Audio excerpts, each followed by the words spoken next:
I'd like to call the meeting to order. May I remind everyone to turn off your cell phones. Um, If we've met our seating capacity, you want to wait out in the lobby, especially with the JV Jazz Society. You won't be coming up for a little bit, so there'll be room for you in a few minutes. Would everybody please rise for the Pledge of Allegiance? Pledge allegiance to the flag of the United States of America and to the republic for which it stands, one nation, under God, indivisible, with liberty and justice for all. Roll call, please. Mayor Paul. Here. Vice Mayor Lewis. Here. Councilmember Whitman. Here. Councilmember Hatton. Here. Councilmember Starkey. Here. Mr. Lemack. Here. Mr. Lewis. He's here. Mr. Holste. Mr. Weinthal. Here. Mayor, you have a quorum. Thank you very much. Okay, as usual, the first meeting, of course, we did not meet on the 5th because of Passover, so this is technically the first meeting of the month, and we have open public comments. You'll be limited to 3 minutes, and you can speak on whatever topics you want, but you may not speak on anything that is on tonight's agenda and on public hearing. You may do that when the item is called. So I know we have a group here from Hawksbluff Elementary, and they've signed in to speak. Would you like to come up to the microphone? And we have to offer you congratulations. We're very proud of you. Hi, good evening. I'm Melinda Aucamp, and I am here as the principal of Hawks Bluff, and I want to thank you for your donation for supporting our RoboHawks. Our children have been invited to participate in the world competition, the World VEX Robotics Competition in Dallas, so we are trying to get support from the community so that we can help send all of our students there. So we have one of our coaches and one of our students who's going to tell you a little about the program. If she's going to speak, bring the microphone all the way down for her. Yeah, you go first. Okay. Good evening. My name is Mallory Marcus, and I am a proud Hawksbluff Elementary teacher and RoboHawks coach. I want to take this opportunity to thank Mayor Paul for her generous donation to our team thus far. Watching this outstanding group of students develop their teamwork skills and qualify for the VEX Robotics World Championship has been amazing. Our team is composed of several students who are citizens of the town of Davie. Of the 800 elementary schools invited to the VEX World Championship, we are the only team representing the town of Davie out of 2 public elementary schools in Broward County. GiveButter is a website that we have used to start fundraising, and the difference between GiveButter and GoFundMe is that they allow the donors to cover the fee on the front end rather than taking out fees at the end and on the back end. Our goal is to cover the flights for all the students on the team attending the competition. In order to do this, we would need to raise about $6,000 more. We appreciate any donations that the town of Davie can supply, and we would like to encourage you to share all of this information with any members of the community or friends and family that you have who would be proud to support these students. Our students are members of the town of Davie, and with your support, they will positively represent the town when competing in Dallas. You're going to say your name. Her other person who's not here is not here for the other half, but I assured her it would be okay. She just had half her. State your name, honey. I'm Alyssa Barnes, and I'm part of the Hawksbluff Elementary robotics team. We would want to thank the mayor for the very generous donation that is really helping out the team. Robotics is a way to learn how robots work and how to interact with them. It's also a way to learn how to drive and program these amazing pieces of technology. While at robotics, we learn how to work together as a team and get to know each other. There are different robotics tournaments that we have to attend, as well as different types of matches we have to compete in. There are many roles that students can participate in, such as driver, programmer, builder, mascot, coach assistant, and spirit squad. There are 2 different types of driving matches, such as the alliance matches, where you work with different students from different schools, and there's skills matches, where you get to work with your partner from your school to get as many towers as you can. In robotics, each team has their own name and team number. For instance, our team name is the Hawksbluff Elementary RoboHawks, and our team number is 1495A. The point of robotics is to have fun, make friends, and knock down towers with the robot your team designed. The towers hold discs, which in robotics are known as points. The team who knocks down the most towers and gets the most points may get qualified for the next tournament. Thank you very much. Thank you. Thank you.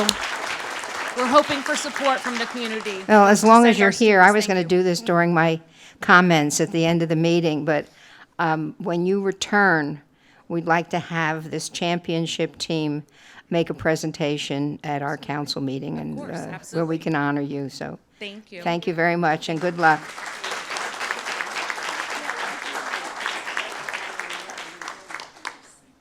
Is there anyone else that wants to speak in the open speak? Wow, seeing none, I'll close the open speak. And we're going to go into presentations. Oh. What? Yeah.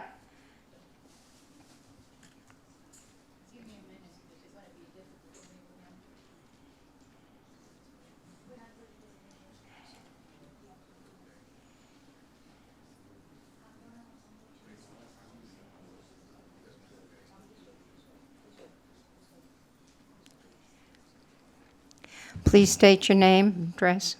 Yeah, hi. My name is Anna Testen. I'm here to speak about a problem that I got in the place that I live. I spoke to somebody here. What is your address, ma'am? Huh? what is your ad- 13461 Southwest A Street 33325. I've been there for about, I would say 4 months. At the beginning was nothing wrong. But I started to notice that we cannot breathe inside the house.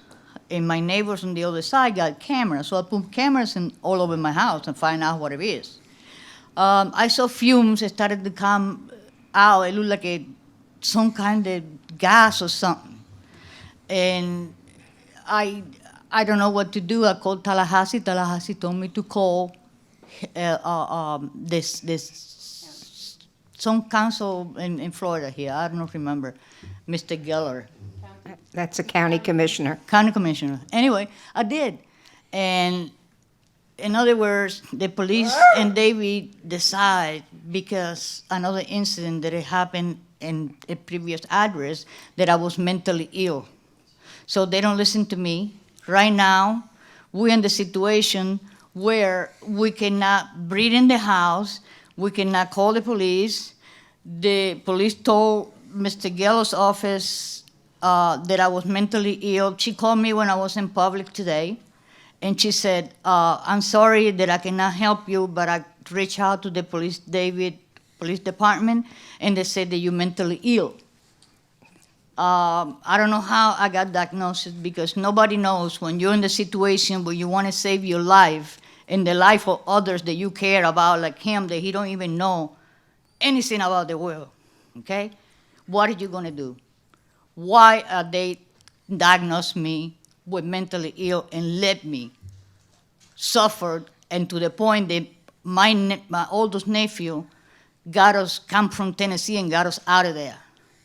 It's no school in Tennessee for him. It was no medical help like he got here. He's in the school since he was 5 years old, so we came back here. We in that address that I just stated. And the same thing happened. Last night I had no choice but call the police. They don't even put the name of the officer or the date, but they do put 20 on top of the little card that they give you, stating that I'm mentally ill. Nobody knows what you would do if you're in the situation. Like in the Korean War, soldiers got between dead body to save your life. You don't know what you're gonna do. Nobody had the right to mentally ill somebody, and then I called here, and I cannot talk to Mr. Lewis because Mr. Lewis is too busy That's your time. to see me. So what's gonna happen? I'm sure there's some sort of misunderstanding here, so, Mr. Lemack, do you want to, Yeah, Mayor, if Ms. Dessner will step aside, we'll talk to her, but rest assured that the police department have met and interacting with her, and we take her complaints seriously, and the chief has been following up. okay, But we'll thank talk you. to her if she wants to step aside. Okay. We'll have more conversation, but thank you. Thank you. So I wait. Yeah, somebody's going to come and talk to you. Okay, come on. Is there anybody else that wishes to speak? Okay, I'm going to close the public comments. Go on to presentations. Our first presentation is Mr. Rodeo. Where are you, Troy? Troy Weekly, president of the Davie Weekly Brothers Davie Pro Rodeo. Woo, that's a mouthful. Yeah.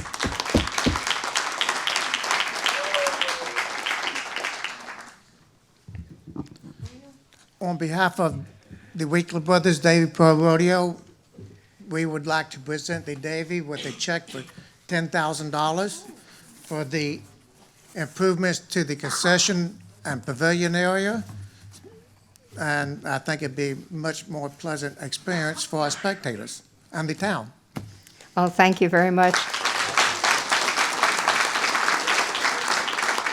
I think it was at the last rodeo you surprised me and presented it to me down in the arena. So I said, "Oh, for me?" He says, "No, for concessions." Thank you very much. So now you got a big one. Yeah, that's nice. Thank you. Thank you. Yeah. I'm coming down for the next presentation, so. Not that I'm going to get in the picture. Our next presentation is the Davie Jazz Society. This is their 5th year anniversary, and I'm going to come down there and make some presentations.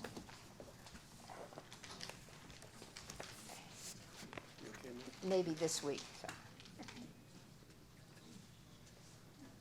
No, Shal, did you want to come forward?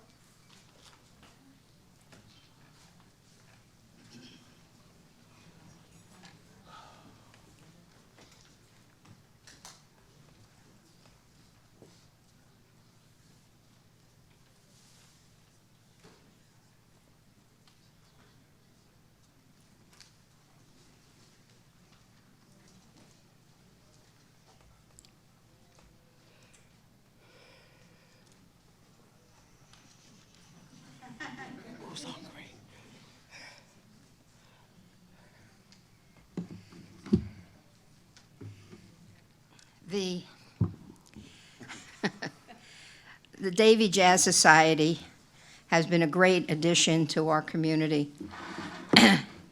And it's so much more than music. You know, we already gave Noshelle last month a proclamation declaring the month of April as International Jazz Day, Jazz Month rather. But we're continuing that with presenting you because you are the individual who put this all together, and I think everybody knows the story. We met casually, and we started to talk, and she said something about jazz. I said, "Oh, God, I love jazz. I wish we could have a jazz festival in Davie." Bingo, it happened. She just takes things and runs with it. And on behalf of the council and the town, I want to thank you very much. I want to present to you a certificate of achievement proudly presented to the Davie Jazz Society for celebrating 5 years of operation.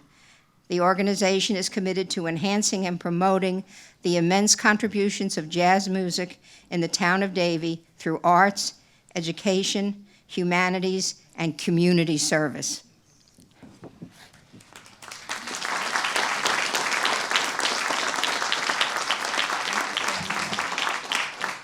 And to hold it down on your desk, this lovely token from the town of Davie. It's beautiful. Thank you.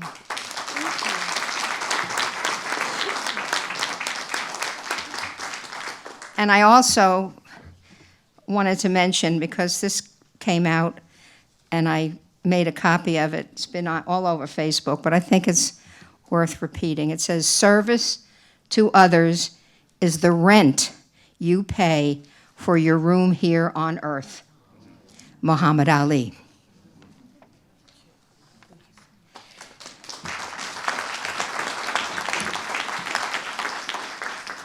Okay, we're going to give out some awards in the area of leadership. Is Noshelle Hastings, of course. Add this to your...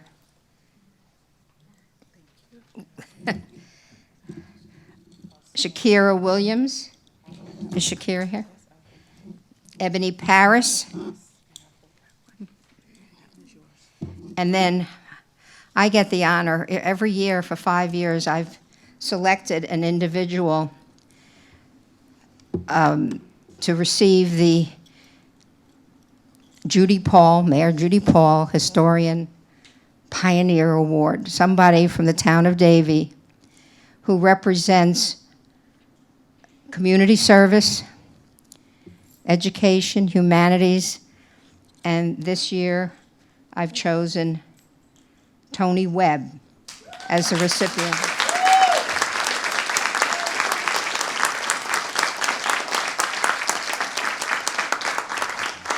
Tony is a retired teacher, a marvelous artist. She's been a member of so many committees here in Davie and has given her time to the town. So, Thank you so much. don't.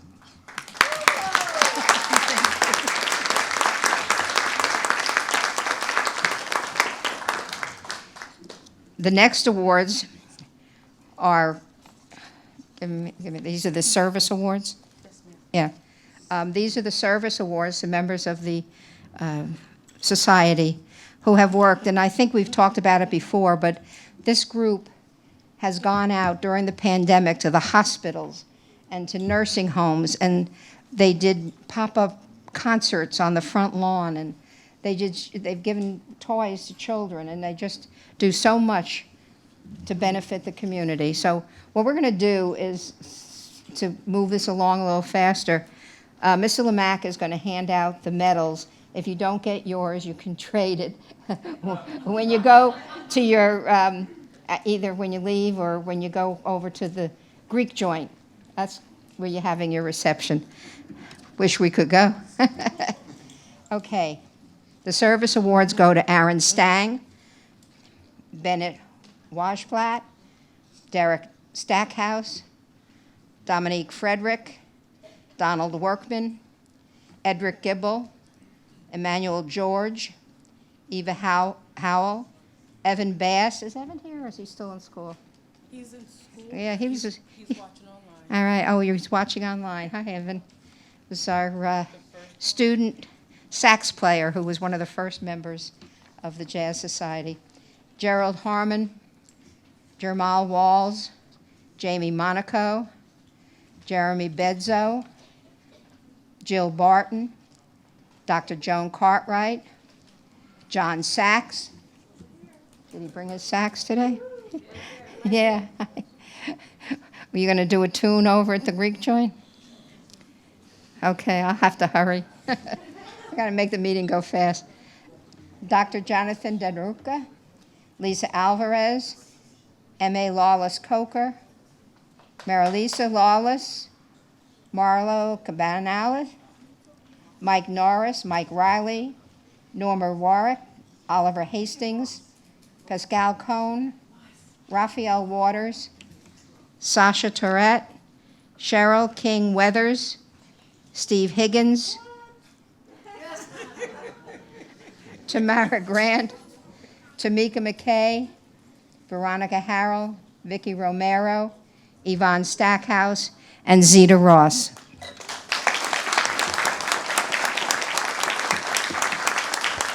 And to know that each one of these individuals has been a great part in the society's work within the community and within the county. You didn't get it. Ham. So shall you have a few words? On behalf of the Davie Jazz Society, we just want to say it's our pleasure and it's an honor, and to have worked for 5 years. It literally seems like it was yesterday, although when we look at our pictures from 5 years ago, we know that it wasn't.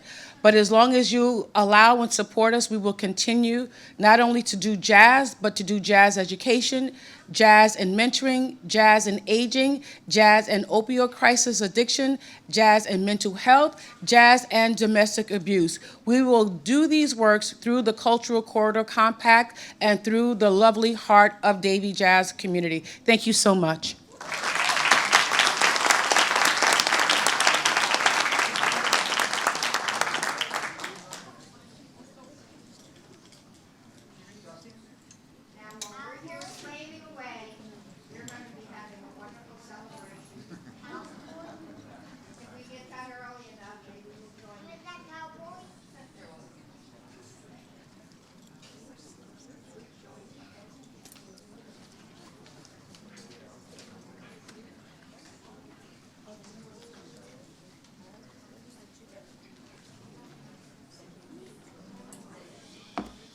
We have a young lady from Hawks Bluff. I-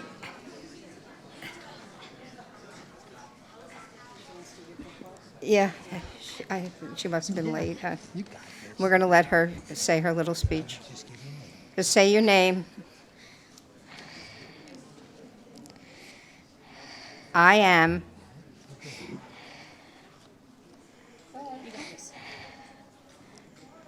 What's your name? Take a deep breath. It's fine. We're all friends. You got it, babe. Remember the mayor. Okay, go ahead. You got it. You got it. Hi, my name is Emma Leo, and I'm on Team RoboHawks. I want to start off by thanking Mayor Paul for her amazing donation to help out our team compete at the Vex IQ World Competition in Dallas, Texas. The team has worked very hard all year and competed in 6 different tournaments, including states where we qualified for Worlds. We received awards at 4 of the tournaments, including the Energy Award, Sportsmanship Award, and the Think Award for Programming.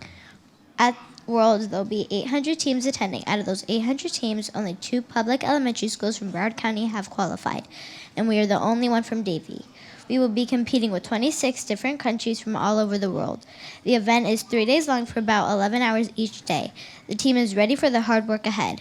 We have overcome many challenges to get here, from troubleshooting the robot and accidentally deleting the code, which we were able to recover using our amazing engineering notebook, to competing alongside middle schoolers and getting 9th place in the state for our skill score.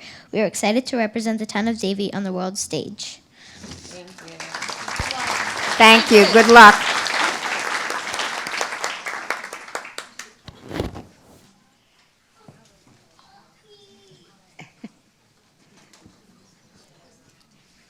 Okay, where are we? Okay.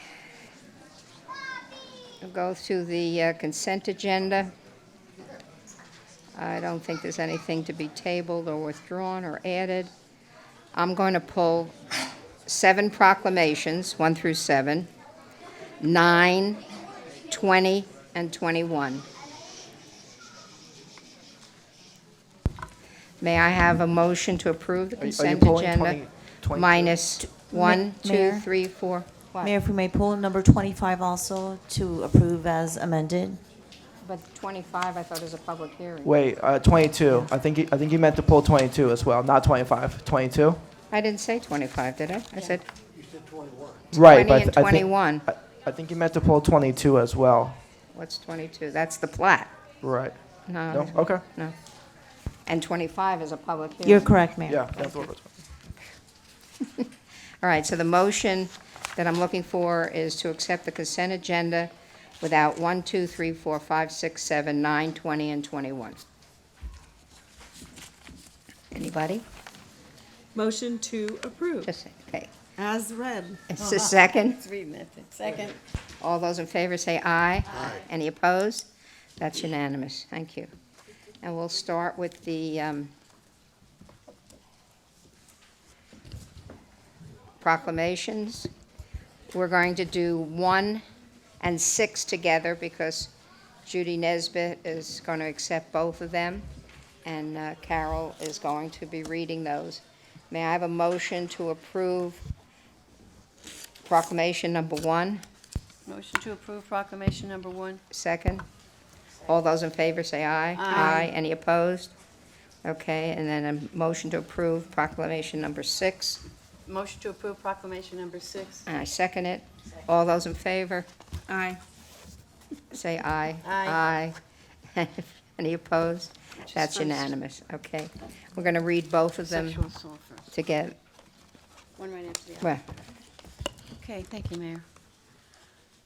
Whereas Sexual Assault Awareness Month calls attention to the fact that sexual violence is widespread and impacts every person, and whereas the goal of SAAM is to raise public awareness about sexual violence and educate communities on how to prevent it, and whereas rape, sexual assault, and sexual harassment harm our community, and statistics show 1 in 5 women and 1 in 71 men will be raped at some point in their lives, and whereas child sexual abuse prevention must be a priority to confront the reality that 1 in 6 boys and 1 in 4 girls will experience sexual assault before the age of 18. And whereas 13% of all students experience rape or sexual assault through physical force or violence, And whereas the theme of this year's Sexual Assault Awareness Month campaign is building safe online spaces together. Sexual harassment, assault, and abuse can happen anywhere, including in online spaces. And whereas we can learn how to practice digital consent, intervene when we see harmful content or behaviors, and ensure that online spaces such as workspaces, classrooms, social media platforms, or otherwise are respectful and safe. And whereas individuals can embrace their voices to show their support for survivors, stand up to victim blaming, shut down rape jokes, correct harmful misconceptions, promote everyday consent, and practice healthy communication with kids. And whereas the town of Davie advocates with communities across the country in taking action to prevent sexual violence. April is Sexual Assault Awareness Month, and each day of the year is an opportunity to create change for the future. Now therefore be it proclaimed that the Mayor and Town Council of Town of Davie proclaim the month of April as Sexual Assault Awareness Month. Next one. Oh, Take thank them you. both at the same time. Whereas Americans are the victims of more than 20 million crimes each year affecting individuals and communities. Whereas providing victims with knowledge of their rights and available services further strengthens their ability to recover by restoring a sense of self-empowerment. And whereas a trauma-informed response to victims promotes healing and fosters strength in survivors. And whereas unaddressed trauma from victimization weakens the resilience of victims and their communities, impeding their ability to withstand future trauma. And whereas victims who feel understood and supported are more likely to disclose their victimization, seek services, and participate in the justice process. And whereas a multidisciplinary response involving collaboration among victim service professionals, criminal justice officials, legal professionals, medical and mental health providers, and community leaders is essential to reach and serve all victims, especially those who are marginalized, have disabilities, or live in remote locations.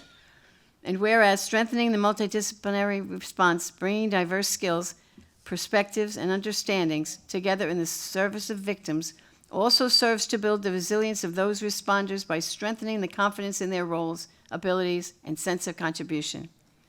Whereas National Crime Victims' Rights Week, April 23rd to the 29th, 2023, provides an opportunity to recommit to ensuring that all victims of crime, especially those who are challenging to reach or serve, are afforded their right and receive a trauma-informed response.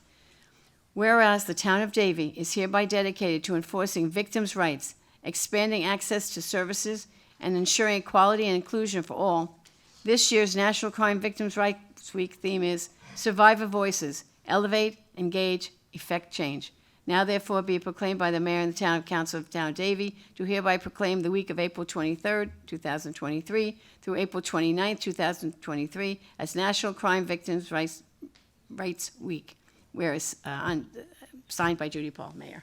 Sorry, I hate that line. Whereas.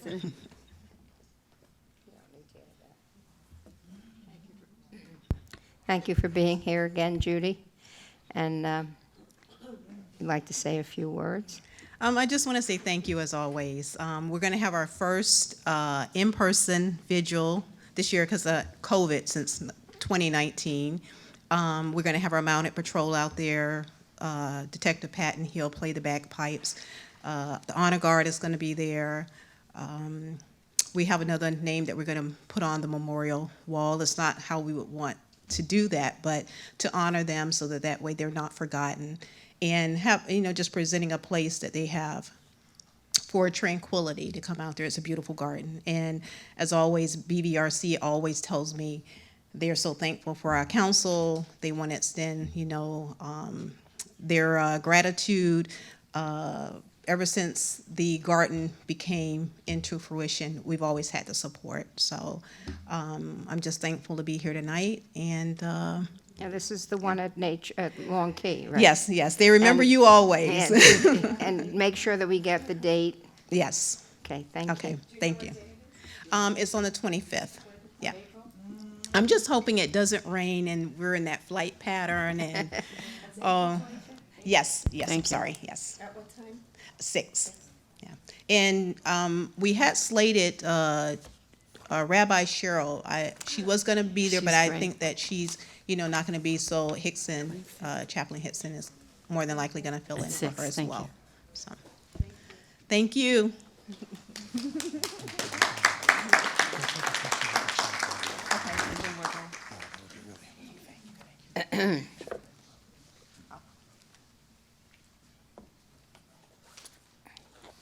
Proclamation number 2 is in honor of the Seroptimus International of Davie 40th anniversary.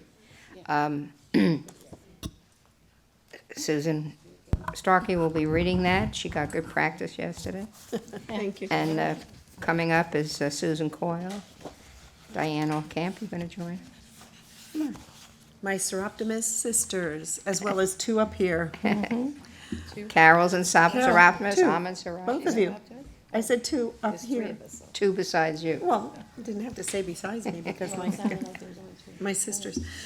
Whereas Seroptimus International of Davie was chartered in April 1983 with the goal upon the mission of Seroptimus International of America and to provide women and girls with access to education training needed to achieve equality and economic empowerment.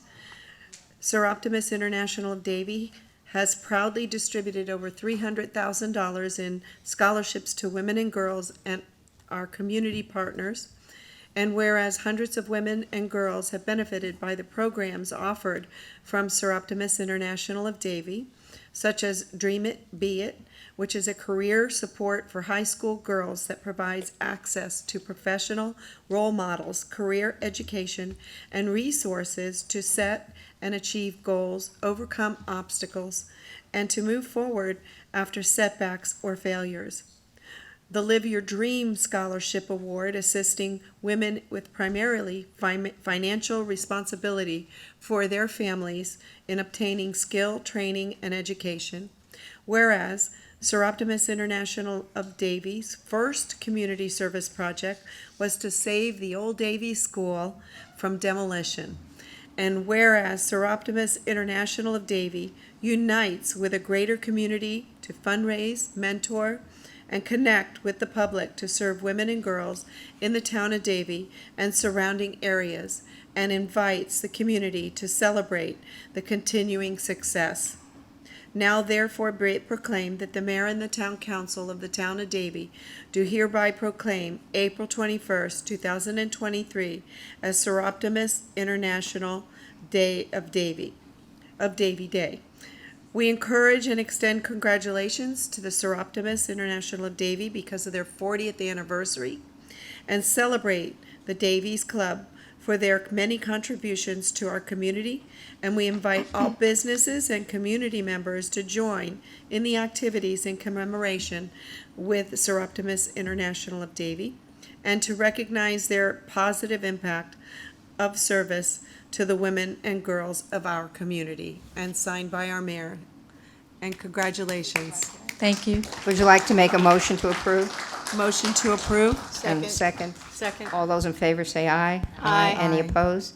That's unanimous. Thank you. And just real quickly, yesterday, they celebrated at the Old Davie School with some of the founding presidents of the Seroptimus group, and recognized their contributions. There's a beautiful video that was created by Susan Coyle that's on their website. So if you want to see all the wonderful things that have happened over time, it's a wonderful visit to go to Seroptimus International of Davie and see what they've done.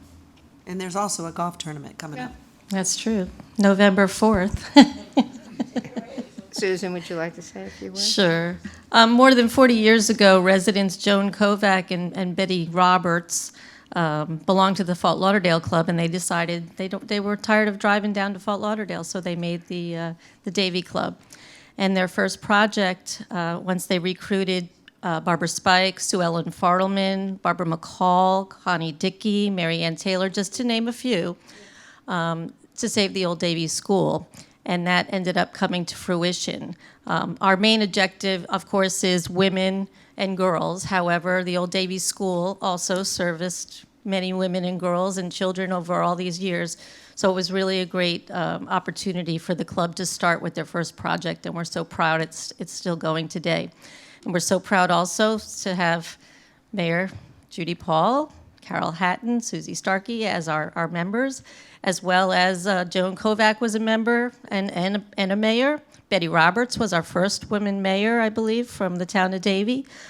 Sue Ellen Fartelman, first woman mayor in Cooper City. So we've got a lot of strong women out here, and I'm glad that it's keeping, that it's got on track. And if any of the ladies back here want to join us, go to sidavie.org or our Facebook page, Soroptimist International of Davie. Check us out. We've got a lot of things going on and a lot of mentoring and a lot of scholarships, and we're so happy to be a part of this town and this community. Thank you. Thank you very much for all of the support that the town council has given us and the town of Davie, and we invite you to come to our meetings first Tuesday and third Tuesday of the month. Thank you.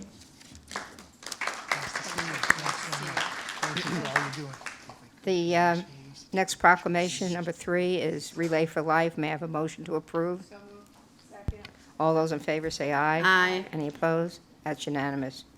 And I'd like to preface this as I call up Jeff Pullman, Cheryl Ellett, and Leona Henry to look at their lovely shirts, our new shirts for this year, horsing around or horse. Yay. Whereas Relay for Life is the American Cancer Society's nationwide signature activity that celebrates cancer survivors and caregivers and remembers those lost to the disease. It empowers individuals and communities to fight cancer. And whereas the Relay for Life movement continues to be the largest peer-to-peer fundraising event with 1.7 million participants globally, uniting to save lives from cancer. And whereas Relay for Life Broward Power, which includes the town of Davie, Cooper City, and Weston, and is an opportunity to celebrate people who have been touched by cancer, remember loved ones lost, caregivers, and take action for life-saving change. And whereas funds raised at Relay for Life events help the ACS fund and conduct breakthrough research and give cancer patients and their families the resources they need, like free rides to chemo, free places to stay near hospitals, and a live 24/7 helpline for answers and support. Whereas the town of Davie has participated in Relay for Life event as Team Horsing Around since 2003 and has collectively raised over $1.8 million. And whereas on April 22nd, 2023, the Relay for Life event of Davie, Cooper City, and Weston will be held at Cypress Bay High School, located at 18600 Vista Park Boulevard in Weston, from 3 p.m. until 10 p.m. Now therefore be it proclaimed that the mayor and the town council of town of Davie do hereby proclaim Saturday, April 22nd as Relay for Life Day in the town of Davie, and encourage citizens to let their passion inspire them to join the Relay for Life movement by attending a kickoff celebration, starting or joining a fundraising team, making a donation, or volunteering with Relay for Life event at Cypress Bay High School on Saturday, April 22nd. Let's continue to fight back against cancer to save lives, celebrate lives, and lead the fight for a world out without cancer. I signed it.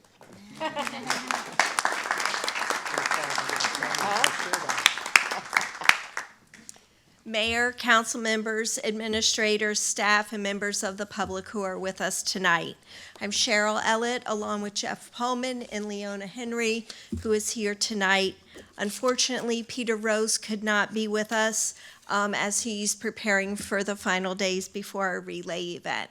I just want to say thank you on behalf of our team. It's truly been an honor to lead our team, and it's truly been a team effort to be here tonight and raise funds for this wonderful cause. So, Right, the shirts look great. thank you. Make sure you tell them where they can donate, how to access our website. So you can donate if you go to our town's website at www.daviefl.gov. Click on the Relay for Life team. There's a QR code on there that you can click on to join our team, and or you can come out Saturday, once again at Cypress Bay High School from 3 to 10 p.m. and look for our Town of Davie tent. We'll be in locations 1 and 2, and we would love for anybody to join us. Thank you.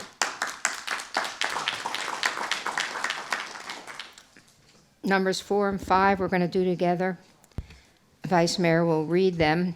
I'm going to do a motion to approve number 4, Earth Day. So moved, approved motion. Second. All those in favor say aye. Aye. All those in favor said aye. Aye. And there are none opposed, so that's unanimous. Number 5 is Arbor Day.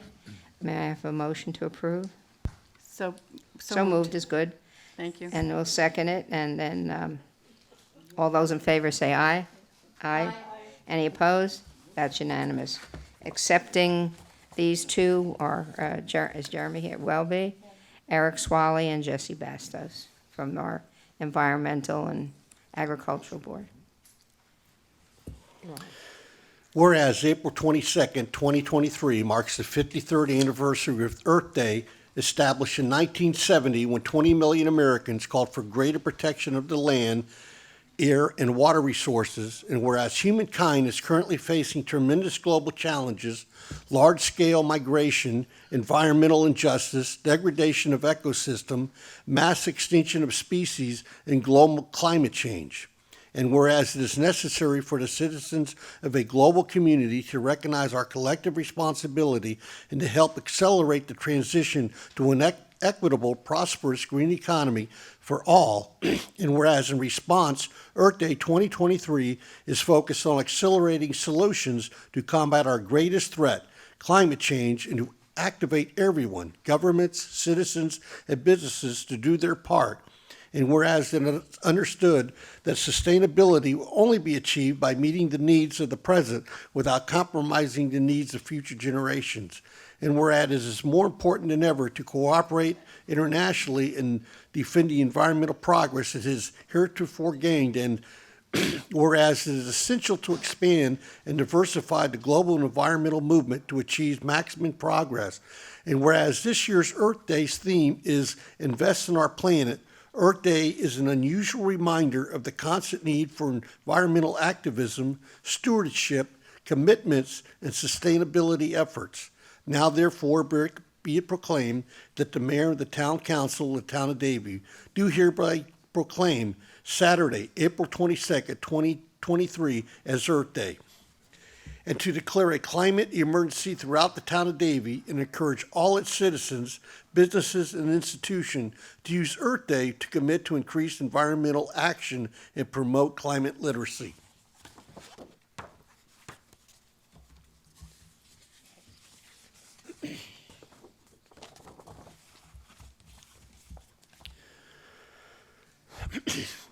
Whereas in 1872, the Nebraska Board of Agriculture established a special day to be set aside for the planting of trees.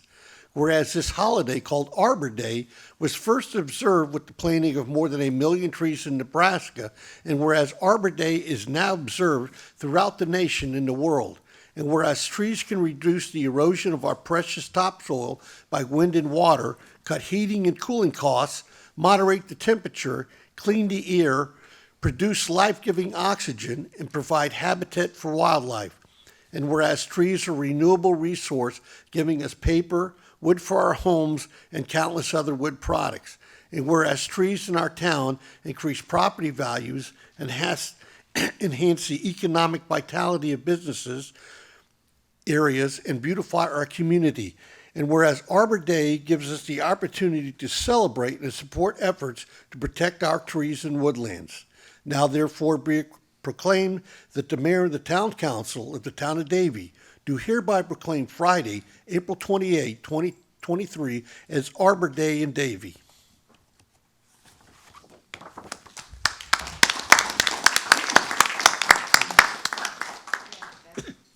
We have the best courier, don't we? You want to say a few words? Yes, our floodings that we had, historic flooding this week, is a clue that we really must do something about greenhouse gas emissions. Anything else? Jesse Bastos, our latest member. Yes, so thank you, and I would like to invite everyone to start out their Earth Day celebrations with us in the town of Davie with our third gardening workshop at the Robbins Park. It's going to be this Saturday at 9 o'clock, and we're going to talk about sweet potatoes and yucca, and everyone's going to go home with a plant and add to their garden at home, so hope to see you there. We're very impressed with the numbers of people that have been coming out. It's really great. I think we need stadium seating at the park. Thank you very much.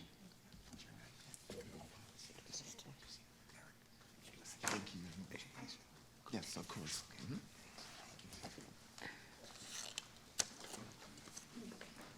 Proclamation number 7 is Municipal Clerks Week. May I have a motion to approve? Motion to approve, 7. Second? All those in favor say aye. Aye. Any opposed? That's unanimous. Our clerks will be accepting it, or Jillian by yourself. Councilmember Whitman will read this proclamation. Whereas the Office of the Professional, Your mic's not on. yes it is, Professional clerk. Oh, there it is. She has a unique. clerk is a time-honored and a vital part of the local government that exists throughout the world. And whereas the Office of the Professional, excuse me, how do you say that? Municipal clerk is the oldest among public servants, and whereas the Office of the Professional Municipal, clerk provides a professional link between the citizens, the local governing bodies, and the agencies of government at other levels, and whereas the professional clerks have pledged to be ever mindful of their neutrality and impartiality, rendering equal service to all. And whereas the professional clerk serves as the information center on functions of local government and community. Whereas the professional clerks continually strive to improve the administration of the affairs of the office of the professional clerk through participation in education programs, seminars, workshops, and annual meetings of their state, provincial, county, and international professional organizations. And whereas it is the most appropriate that we recognize the accomplishments of the office of the professional clerk. Now therefore be it proclaimed that the mayor and the town council of the town of Davie do hereby proclaim the week of April 30th through May 6, 2023 as Professional Clerks Week, and further extend appreciation to our town clerk, Evelyn Rogue, Assistant Town Clerk Jillian Brewster, and all professional clerks for their vital services and exemplary dedication to the communities they represent. Very good, thank you.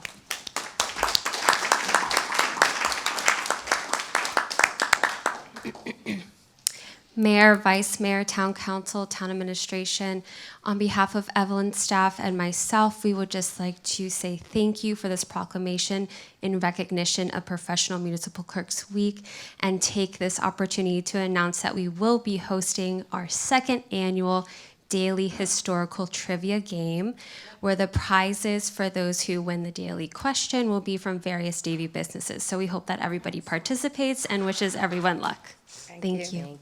Thank you.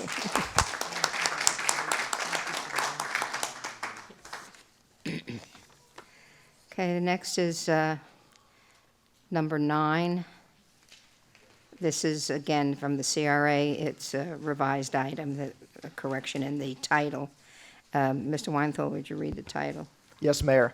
A resolution of the Town of Davie, Florida, ratifying and approving the Fourth Amendment to the Developers Agreement between Frontier Village Davie LLC, a Florida limited liability company, and the Town of Davie, and the Town of Davie Community Redevelopment Agency, a public body, corporate and politic, created pursuant to Chapter 163, Part 3, Florida statutes, authorizing the mayor to execute the Fourth Amendment, providing for conflict, providing for severability, and providing for an effective date. Thank you. May I have a motion to approve as revised? Motion to approve as revised. Number 9. Is there a second? Right. All those in favor say aye. Aye. Any opposed? That's unanimous. Thank you. Okay, number 20. Where's number 20? Okay, number 20 is the Zona Village parking lot. Where are my notes?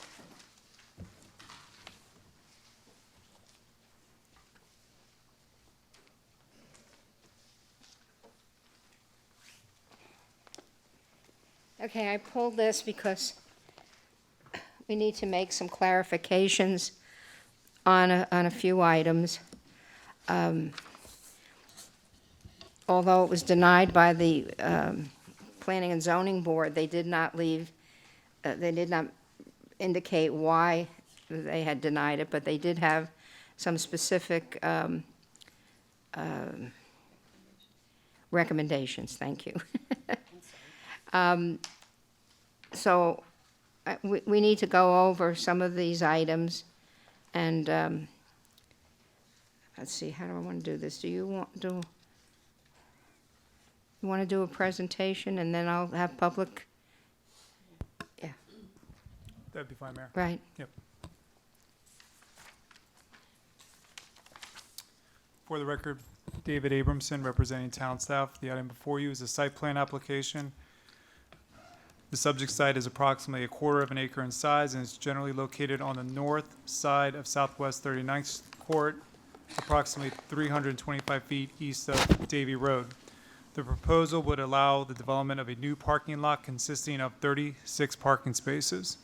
The applicant has indicated that the parking spaces are intended to serve the adjacent Zona Village development. However, the parking spaces are not needed to meet the town's requirements.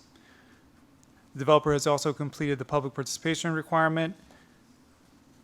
Staff finds the application complete and suitable for further review.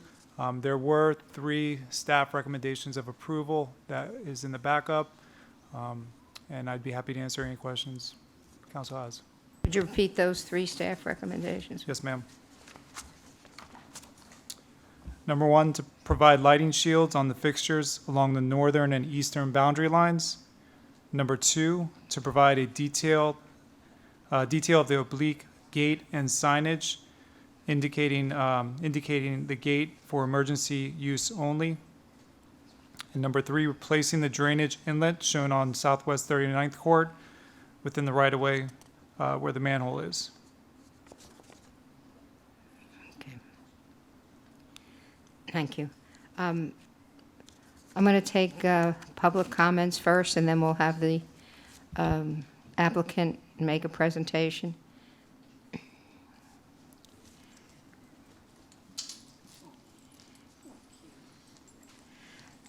Good evening, Mayor Paul. Good evening. I'd just like to ask one favor. Yes, sir. I know I have, and I'm sure all the other council members have read all your emails, and I would like you to make your presentation in a civil manner, please. Yeah, yes, of course. My name's Robin Flanagan. I reside at 3881 Southwest 63rd Avenue, JB, Florida, 33314. I attended and spoke out against this parking lot number 2 project at the Zoning and Planning Committee in February of 2023, which resulted in the project being voted down by a vote of 5-1. I pointed out to the Town of Davie Fire Department code compliance and other various flaws that occurred at Zona Village either during construction and afterwards. These results ultimately cost the Zona Village developer, Adam Benzo, a large amount of money to correct.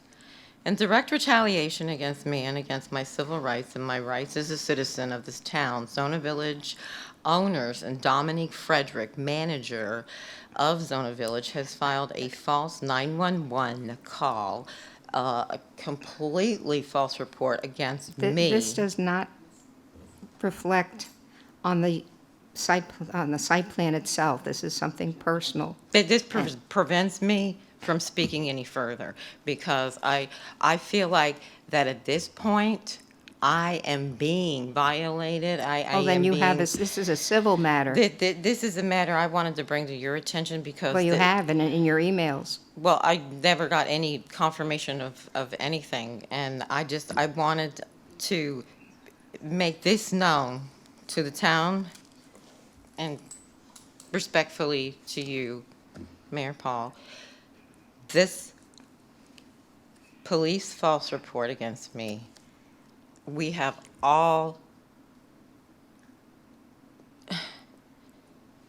I mean, the recording I sent, and the entire thing was false, that I was going to kill everybody at the Zona Village, and I obtained the 911 recording of the false police report, and the clip, I mean, I can't, this has everything to do with our community and the safety, and for someone to deliberately make a false 911 call and claim that I was going to kill everybody and that my killer pit bull. Excuse me. Mm-hmm. Your time is almost up. Can you just wrap it up, please? Yes, yes. So I just wanted to make it known that now I'm in fear of retaliation. And I mean, I just, I feel like that. I'm done. I'm done. You know, I'm done trying to help this community and make it better for everybody. Thank you now, very much. Thank you. And I think perhaps that this is a civil issue that it's become, and that's how you're going to need to deal with it. Thank you. Okay. Can I have the applicant? If I may. Oh, I'm sorry. State your name and address. My name's Tom Kilroy. I live in the same neighborhood as Ms. Flanagan. What's your address, please? My address? Yes. It's 3881 Southwest 63rd Avenue in Davie. Thank you, Mayor and the board, for taking the time to listen to me. I spoke out at the Zoning and Planning Commission meeting against this parking lot number 2 for Zona Village.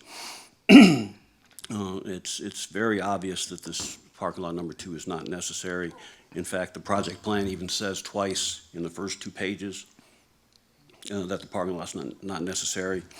Drawing SP1 in the project package shows that there's currently 367 spaces in the Zona Village building, and parking lot number 1 that is currently being built is another 37 spaces. So you already have 404 spaces available for a 200-unit parking, or 200-unit apartment, I beg your pardon.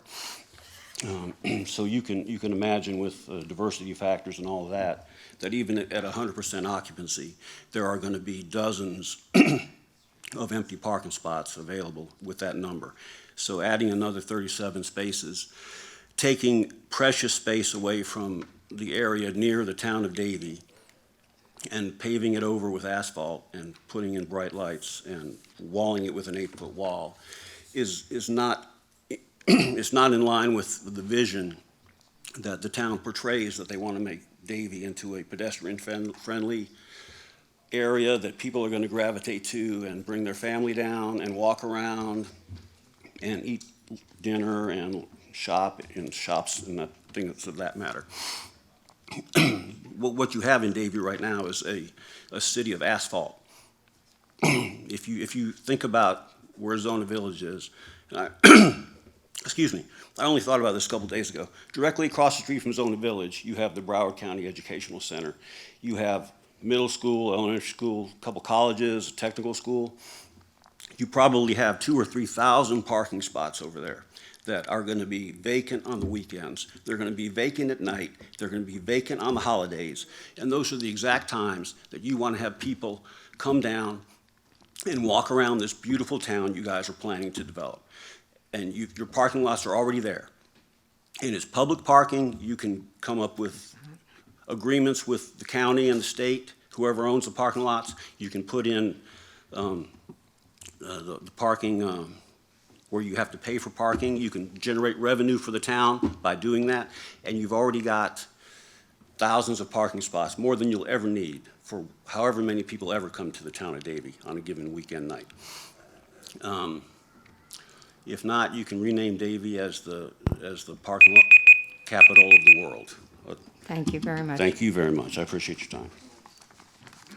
Any other members of the public wish to speak? Okay. Do I close the public hearing now and then listen to the? You could close the public hearing and ask the applicant to come forward. Okay. I'll close the public hearing. The applicant come forward, please.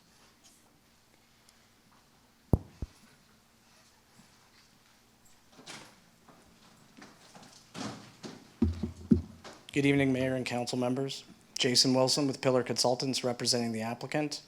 I do not have much more to add, and I'd like to thank staff for a thorough review, and we agree with all the recommendations. If you happen to have any questions, I'd be happy to answer. I got a bunch. Anybody else have any questions? Okay. There was a lot of discussion at the P&Z board meeting about landscaping and the wall, whether you're going to landscape on one side of the wall or the other. And also several issues came up that there was some sort of an overhang that forbid the wall from being moved, and I couldn't see that. Could you explain that? Certainly. There is a wall proposed. It's 8 feet high. It matches the existing one that is currently west and along the alleyway that is along Zona Village. It's in essence a precast wall. It's very similar to what is already there. The wall was intended, it's not a requirement actually. It was volunteered and it was a recommendation from staff to put in for noise attenuation as well as visual screening from any lighting that may come from the parking lot. Although the lighting does also have shielding as well to prevent any spillage onto the neighboring properties. There is proposed landscaping all along the perimeter. Again, that is not a requirement per this section of the RAC, but they have volunteered to put in a landscape buffer on the inside of that wall, which will be at a decent height to actually provide more visual screening. The amount of room between the wall and the parking spots is only roughly about 5 to 6 feet. To move the wall inside, it would negate the room enough to plant the landscaping. And as a matter of note, during the P&Z meeting, the only member of the public that spoke up that is actually adjacent to this parking lot said that they preferred to have the wall. That's why I think I remember reading that, yes. Thank you. Okay. Now, if you notice, some of the parking lots that we already have there behind the pizza place and so forth, they're not fully paved. They allow a certain amount of drainage. Is that what you're proposing as well, or is it a solid asphalt? So it is proposed as solid asphalt. We do have a large area, green area, that's an expansion of a dog park. But there is drainage that is underneath, which you do not see. There's a series of French drains or exfiltration trench that is underneath the parking lot, and the rain that actually hits it goes to that system, is held back for a certain period before it goes into the town system. Because, I mean, you can imagine with the recent flooding, paving it over is a concern because it just doesn't give the water any place to go. And I'm not familiar, maybe the engineer can add some light to that in relationship to this that he's just mentioned. An underground, what is it? What did you call it? French drain or exfiltration trench? Well, I know what the Yeah. French drains are, that I... Yeah, this also is in the community where we have done all the east side improvements for drainage and created a lot of more storage for the entire neighborhood. So they're hooked into that? That water that they Yes. are planning to gather will go to the was designed to be spot able to over handle- there by 38, Station 38. Yeah, it was designed to be able to hold all the water for the entire community on that side. And that's where that water goes. It will go after it does some water quality first, and that's what he was mentioning with regards to the exfiltration trench. They'll hold and do some water quality as well, that first inch, and then they'll go into the system, our system, which was designed to be able to handle the volume of the entire community. Did you ever consider doing the lot similar to the others with the pavers? That's with the turf block, I believe. That's one of the city ones on 41st. Is that Yeah. what you're referring to? We did not. We could investigate that further if you would like. I don't know if there's much of a price difference between the two. I know there is a little bit more maintenance involved with grass. Generally, my opinion on it, though, is that you basically put the turf block on compacted rock.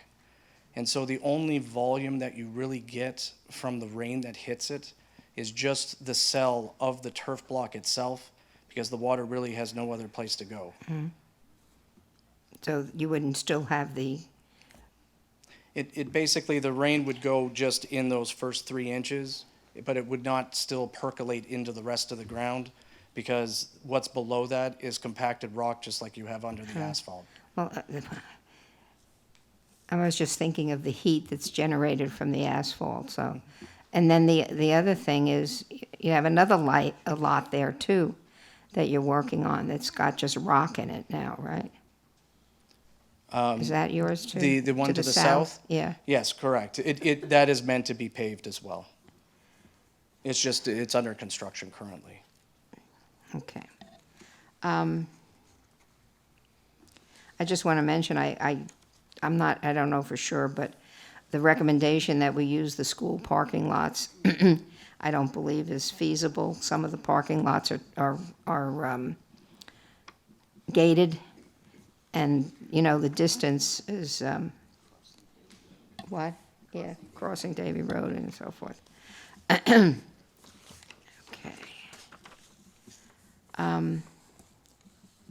The other one is the electric vehicle spaces. Now, this was a little confusing, and we had to get to the root of it. I believe the Planning and Zoning Board had asked for 2 to be in the outdoor, but since they denied it, that didn't go through. Had you planned on doing that?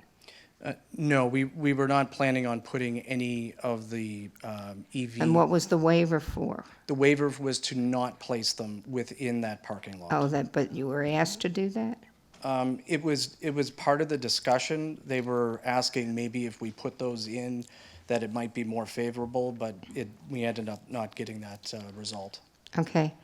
I understand the situation with the 2 EV versus the 4, and that you are working on that 4, but the original site plan said there were going to be 6.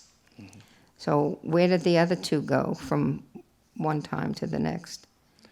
My understanding is that the applicant requests to reduce it to 4 because 4 is all that was required, and it was more due to the demand from their tenants. I believe that you do not have many tenants that have electrical vehicles. And so, where the EV spaces were located is directly behind the commercial tenants. And some of the commercial tenants have certain parking demands as they come in and out. And so those spaces are very valuable. The client has since purchased a better brand of EV pedestal.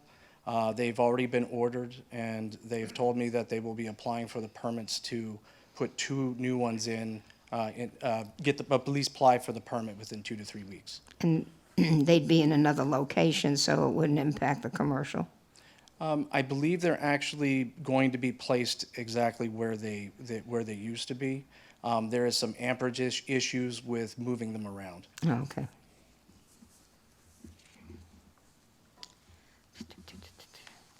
I think all the other issues that were brought up about truck and fire access, the private alleyway, commercial dumpsters, that those have all been satisfied and explained. I don't know if you met with staff, but that those have all been explained. So I think, and then with the staff recommendations for the lighting shields, which would help the residents, the gate and signage, and then replacing, what is it, going to replace the manhole cover?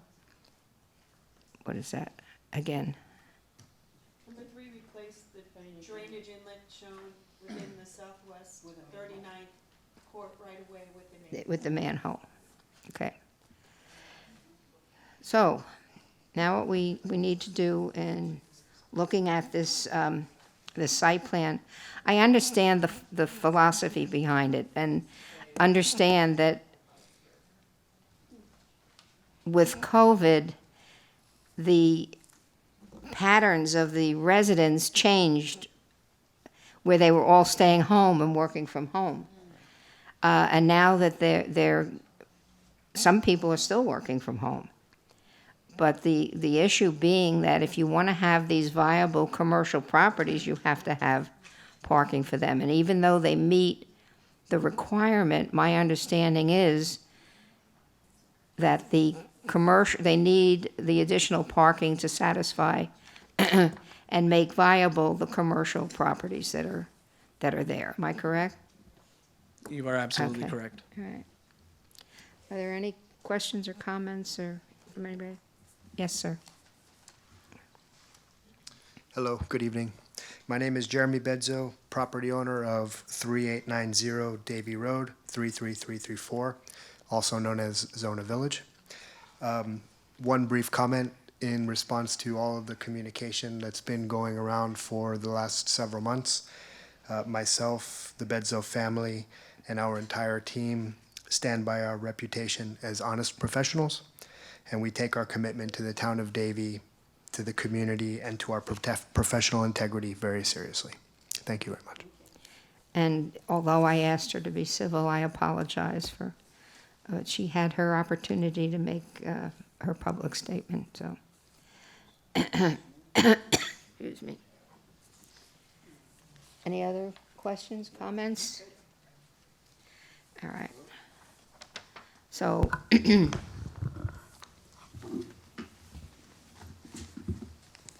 am I missing anything? I don't think so.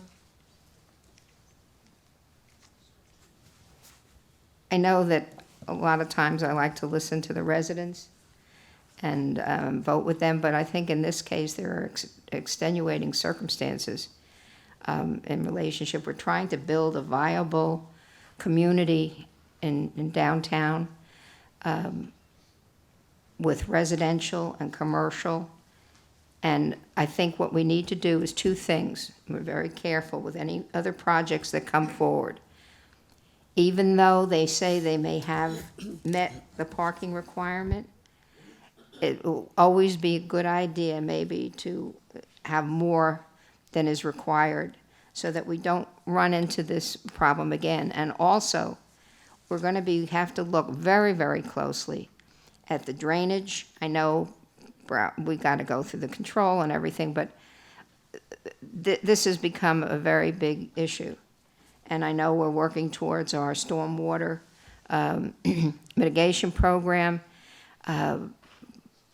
But when you have so many buildings so close together, you have to really be concerned to seeing what happened to the people in Fort Lauderdale and even some people in Davie. Some neighborhoods in Davie were inundated as well. So we have to be extremely careful how we look at these projects and make sure that we take care of our residents and their needs as far as floodwaters are concerned. So.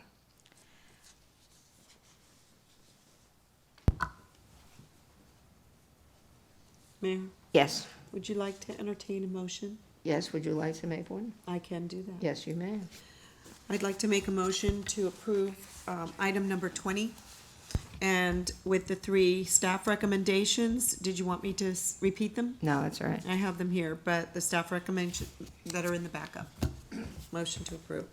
I'll second that, Mayor. Okay.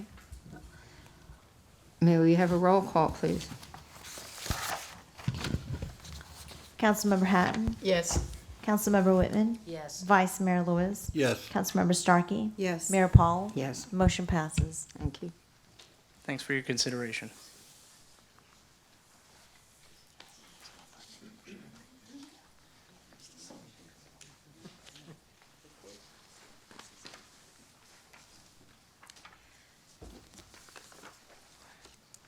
'21 is the site plan for El-Ad. Isn't that called the Edge now or something like to that effect? Mayor, the new name is the District. The District. Ask, is that what was on Sunbiz? Because I was pulling y'all up in Sunbiz and trying to see a little bit more. Is that the new one? What's it called? Well, that's the name of the project, is the District. The District. Yes. The district. Okay. Okay, so site plan for this. Give your report first, and then see if the, All right, thank you, Madam Mayor. Again, David Abramson representing town staff. The property is generally located on the southwest corner of State Road 7 and Griffin. The proposed project is a mixed-use development consisting of 5 high-rise buildings with 1,256 residential units and 36,363 square feet of commercial use. The buildings are located around a central plaza with seating areas and on-street parking. The site is currently developed with an inline commercial shopping center known as Broward Plaza and a Shell gas station on the northeast corner, which has been recently demolished. The proposed site plan involves 3 phases of the development. The first phase would include the construction of Building A, the central plaza, the landscape buffers, the wall, and on-street parking. Part of the interior roadway and 2 driveway connections from Griffin Road and 1 to State Road 7.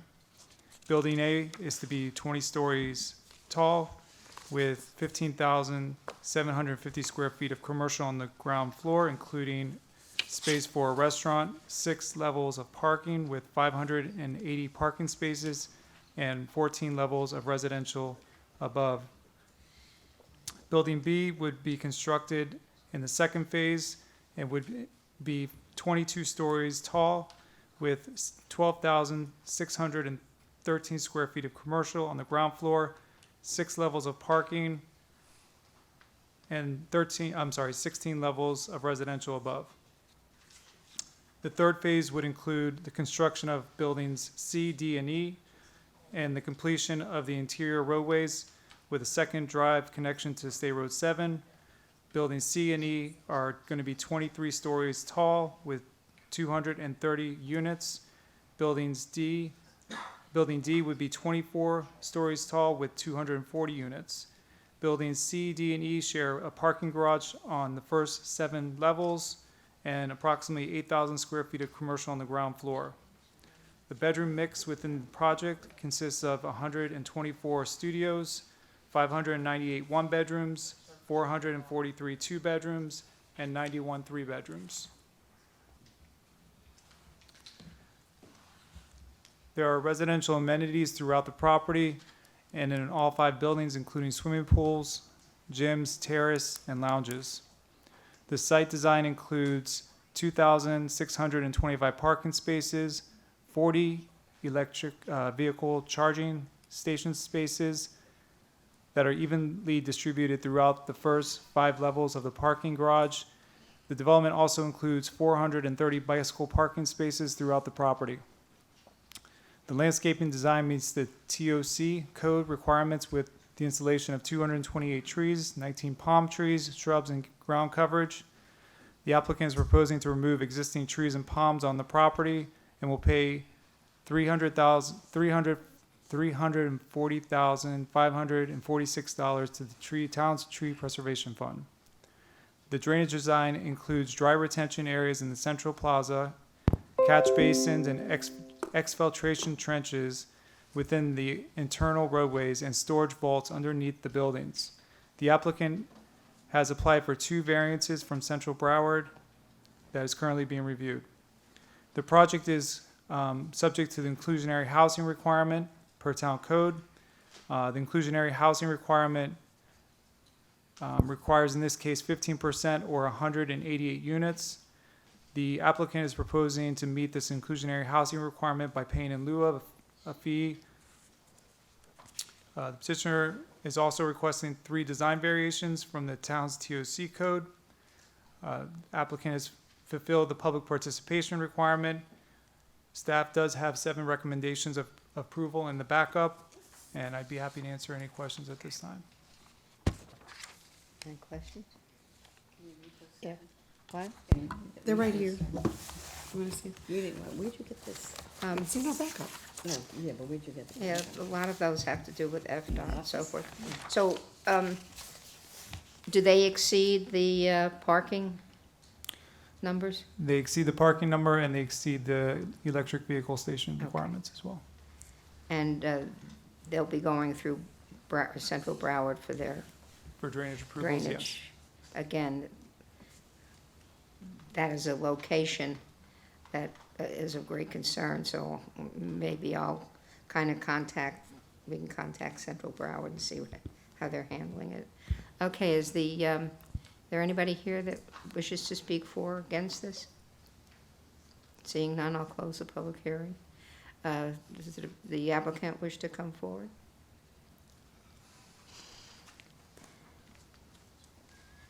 Hi, good evening. For the record, my name is Christina Belenky of Denny Miskell and Backman. My address is 14 Southeast 4th Street in Boca Raton.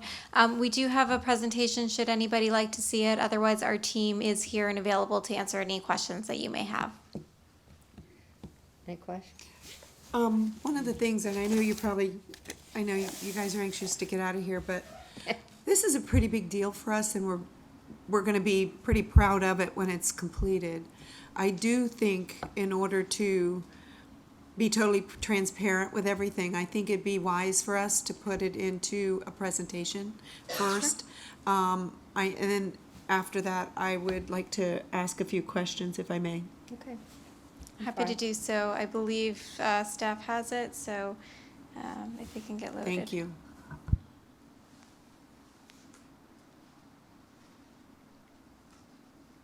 Do you have any questions? It's gonna be your district, Michelle. What do you think? Okay, so as previously mentioned, this is the Elad Plaza project, which moving forward is going to be known as the district. The property is highlighted on the star on your screen. It is located south of Griffin Road and immediately east of State Road 7. Here is a close-up aerial of the property. Combined, it's about 8.27 acres. It does have a future land use designation of transit-oriented corridor and is zoned transit-oriented corridor south. Just to recap and provide a little bit of history, I know many of you are very familiar and have been on the dais for quite some time, so you've implemented these plans. But in 2005, the Town Council did approve the State Road 7 441 Corridor Master Plan, generally bounded by 595 to the north, the Florida Turnpike to the west, and the town's boundaries to the east and the south.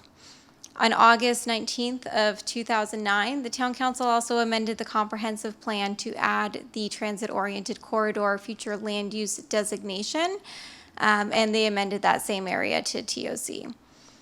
On March 4th, 2020, the Town Council subsequently amended the land development regulations to include the zoning category and corresponding development regulations for the transit-oriented corridor. So the transit-oriented corridor land use designation is a little bit different. It's similar to an RAC where there are a bucket of development rights that have been allocated for this particular area. So you have the excerpt from the comprehensive plan there that shows the maximum densities and intensities allowed. So there's about 1.7 million square feet of office, 3.6 million square feet of industrial use, 600,000 commercial, 6,428 dwelling units, and 750 hotel rooms. And the intent here is really to facilitate mixed-use development with access to transit stations and stops along high-performance corridors.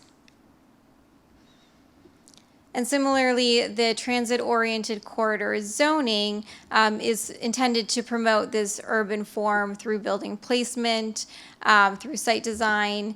It coordinates the land use and transportation patterns to encourage infill redevelopment, such as what's being proposed. It provides for public open spaces and provides for an urban design that emphasizes comfort, safety, and a distinctive identity. And so here we have the conceptual master plan that has been incorporated into the TOC land development regulations. The property, again highlighted by the star, is located within the TOC South District. It is identified as a key gateway to the town. On November 4th, the Town Council approved the rezoning of the Broward Plaza property from the Griffin Corridor State Road 7 node to the transit-oriented Corridor South. And then subsequently on June 8th of 2022, the Town Council approved a similar rezoning for the gas station parcel on the hard corner. And then on August 17th, 2022, the CRA and Town Council entered into a development agreement providing for certain incentives and contemplating minimum levels of development for both residential and commercial uses. So the specific project details now moving forward. This is a mixed-use development consisting of 5 high-rise buildings, 1,256 dwelling units total, a little over 36,000 square feet of commercial development, and residential amenities throughout with swimming pools, gyms, terraces, and lounges in each building. So phase 1 will be building A. This is the building on the hard corner of Griffin Road and State Road 7. It will be 20 stories with 15,750 square feet of commercial use on the ground floor. That will include a restaurant. It has 6 levels of parking with 580 parking spaces, and then 14 levels of residential development with 254 units. Phase 2 is building B along Griffin Road to the west. It has 22 stories with a little over 12,000 square feet of commercial use on the ground floor, 6 levels of parking with 626 parking spaces, and then 16 levels of residential units with 295 units total. And then phase 3 is buildings C, D, and E located kind of to the rear of the property. Buildings C and E are essentially mirror images of each other. They are both 23 stories with 230 units and 8,000 square feet of commercial uses. And then building D is central. It's kind of the focal point as you're coming in off Griffin Road. It will be 24 stories with 247 units. This is the ground floor plan, just highlighting the location of the commercial uses. Mainly the blue areas are the lobby areas and entrances into the residential developments. And the red show your retail and commercial uses. So they are primarily located along Griffin Road and State Road 7, and also along the interior, adjacent to kind of that large expansive open space area, so that people visiting the restaurants or other commercial uses have that amenity and can spend some time in the open space as well. Here is the open space plan. 25% of the required open space is being provided as publicly accessible open space in that centralized gathering area. And there's over 55,000 square feet of open space throughout the project. This is a copy of the landscape plan and tree plan. There's a variety of trees, species located throughout the site, both along the perimeter, along the interior roads, and then obviously along that central green area as well, in order to provide that shade for those active areas and also to provide an attractive streetscape. And then we also have our landscape plan with the shrubs and hedges noted, which again will be located along the perimeters, along those roadways, internal roadways, and along the open space areas as well. And here we have some project renderings. This graphic is essentially from the intersection of State Road 7 and Griffin Road. That's essentially Building A that you're looking at directly at the center of the screen, with Buildings B located on the right-hand side. And you also have, I think that's Building E on the left-hand side. Here you have a project rendering from Griffin Road that shows that centralized open space area, and you have all of the buildings included in that image as well. This is at the entrance off of Griffin Road, so again, going into the project at that main entry point where you see the expansive open space area in the center. And this is a depiction of the pool and amenity area that would be incorporated within the residential buildings. This particular area is located on Building A, which is the first phase of the project at the hard corner. The plat is separate and part of the agenda tonight. And with that, again, our team is here and available to answer any questions that you may have. Thank you for your time. Susan, you said you had a question. Thank you very much. One of the questions I didn't get answered by, staff, I guess, were unclear, but I know that the fire department has signed off on it. What kind of fire suppression, and I didn't see it in the plan, what kind of fire suppression do you have within the building? Is it in the corridors and not in the rooms if you had those, or is it just, could you let me know? Since it's such a tall building, Let me our check with our team on fire trucks and the ladder trucks only go up 100 feet, Right. 90 feet, I was told, because of the lean. Right, Chief? Remember those conversations?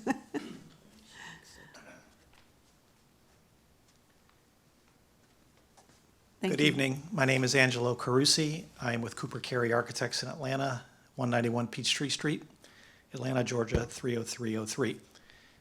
Your question relates to high-rise building. The buildings are designed to the building code, which requires fire suppression, a special kind of fire suppression for high-rise buildings. So there will be smoke evacuation. There will be sprinklers throughout the entire building, including the parking structures and all the retail spaces.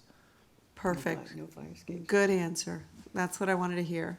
I didn't see it on the plans, because when it comes before me, that's not kind of where those kind of questions could get answered. So I'm glad you were able to answer that. The other questions that I have pretty much got answered by my staff, but I do want to reiterate that. My concern was over the school capacity and the student generation ratios that are going to be used. You're saying that there are sufficient capacities at both Driftwood Elementary, Driftwood Middle, and the high school?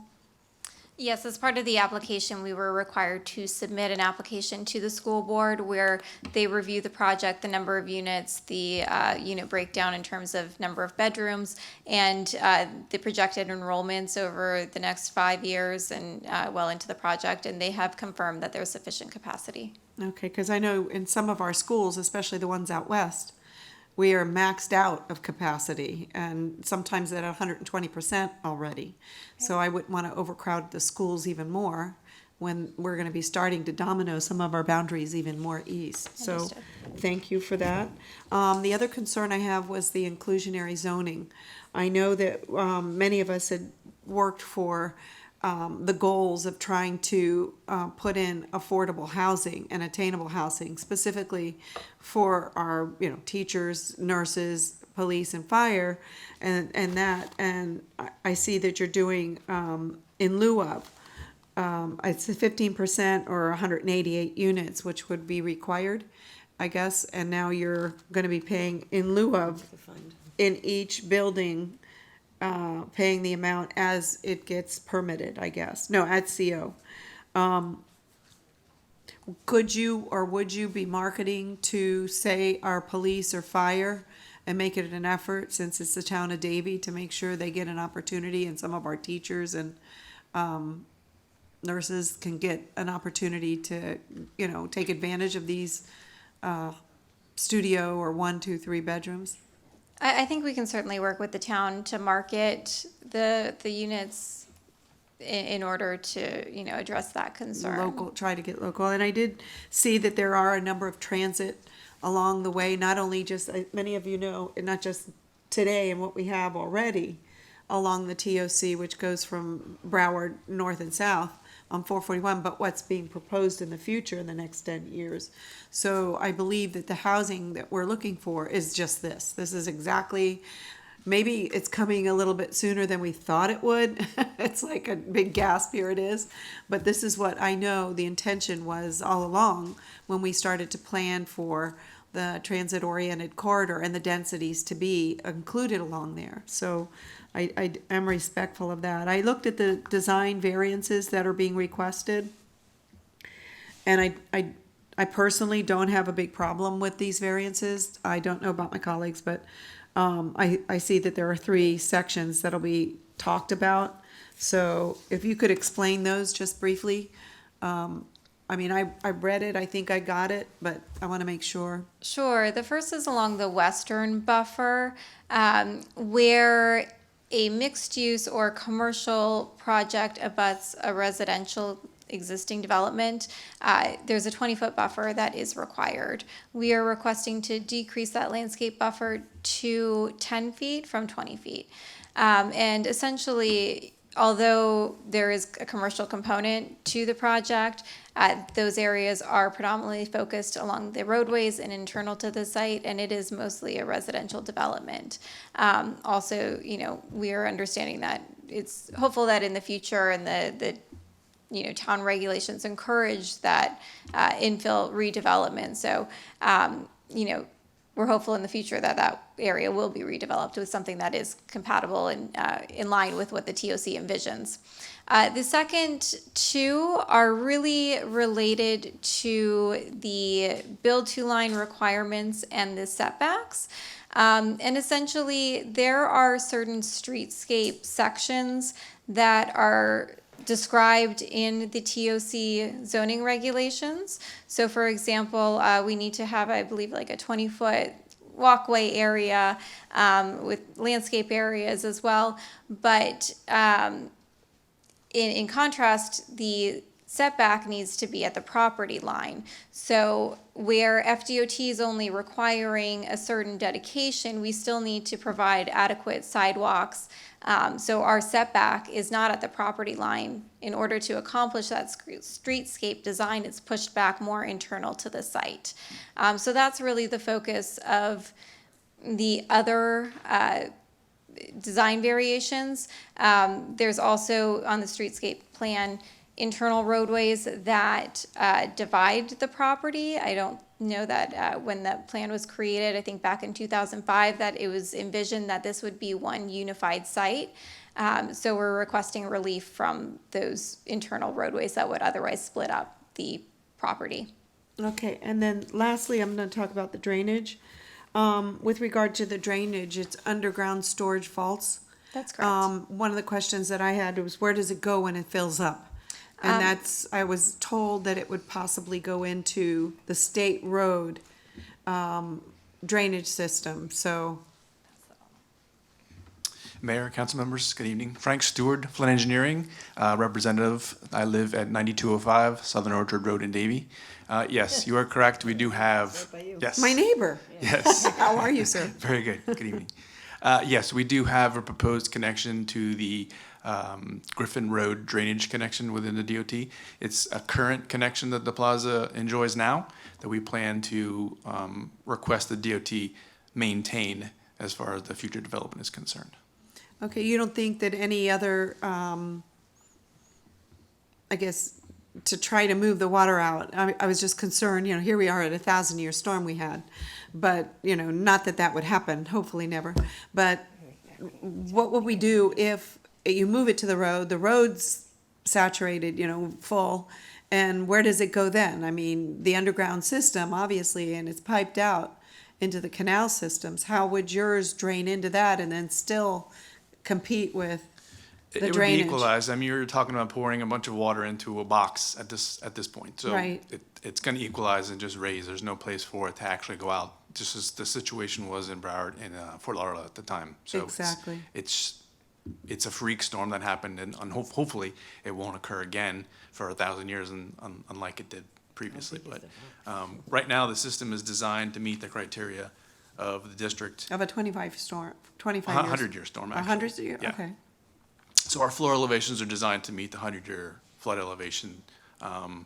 We do meet the 25-year storms as well, but the maximum design that we have right now is for the 100-year. So we will hold back water until the 25-year event happens, which then would allow it to discharge into the DOTs right away. Do we need to get an agreement with them of any kind, you or us?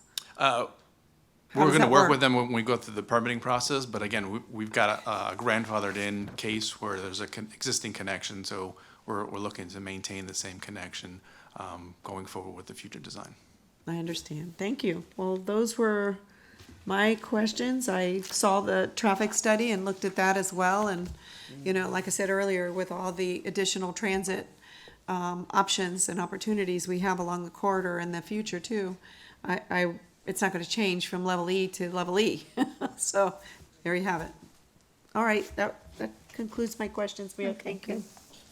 Any other questions? Michelle? On the units that are C, D, and E, there's no internal commercial businesses, right? It's all No. residential? Correct. The only commercial component is located along State Road 7.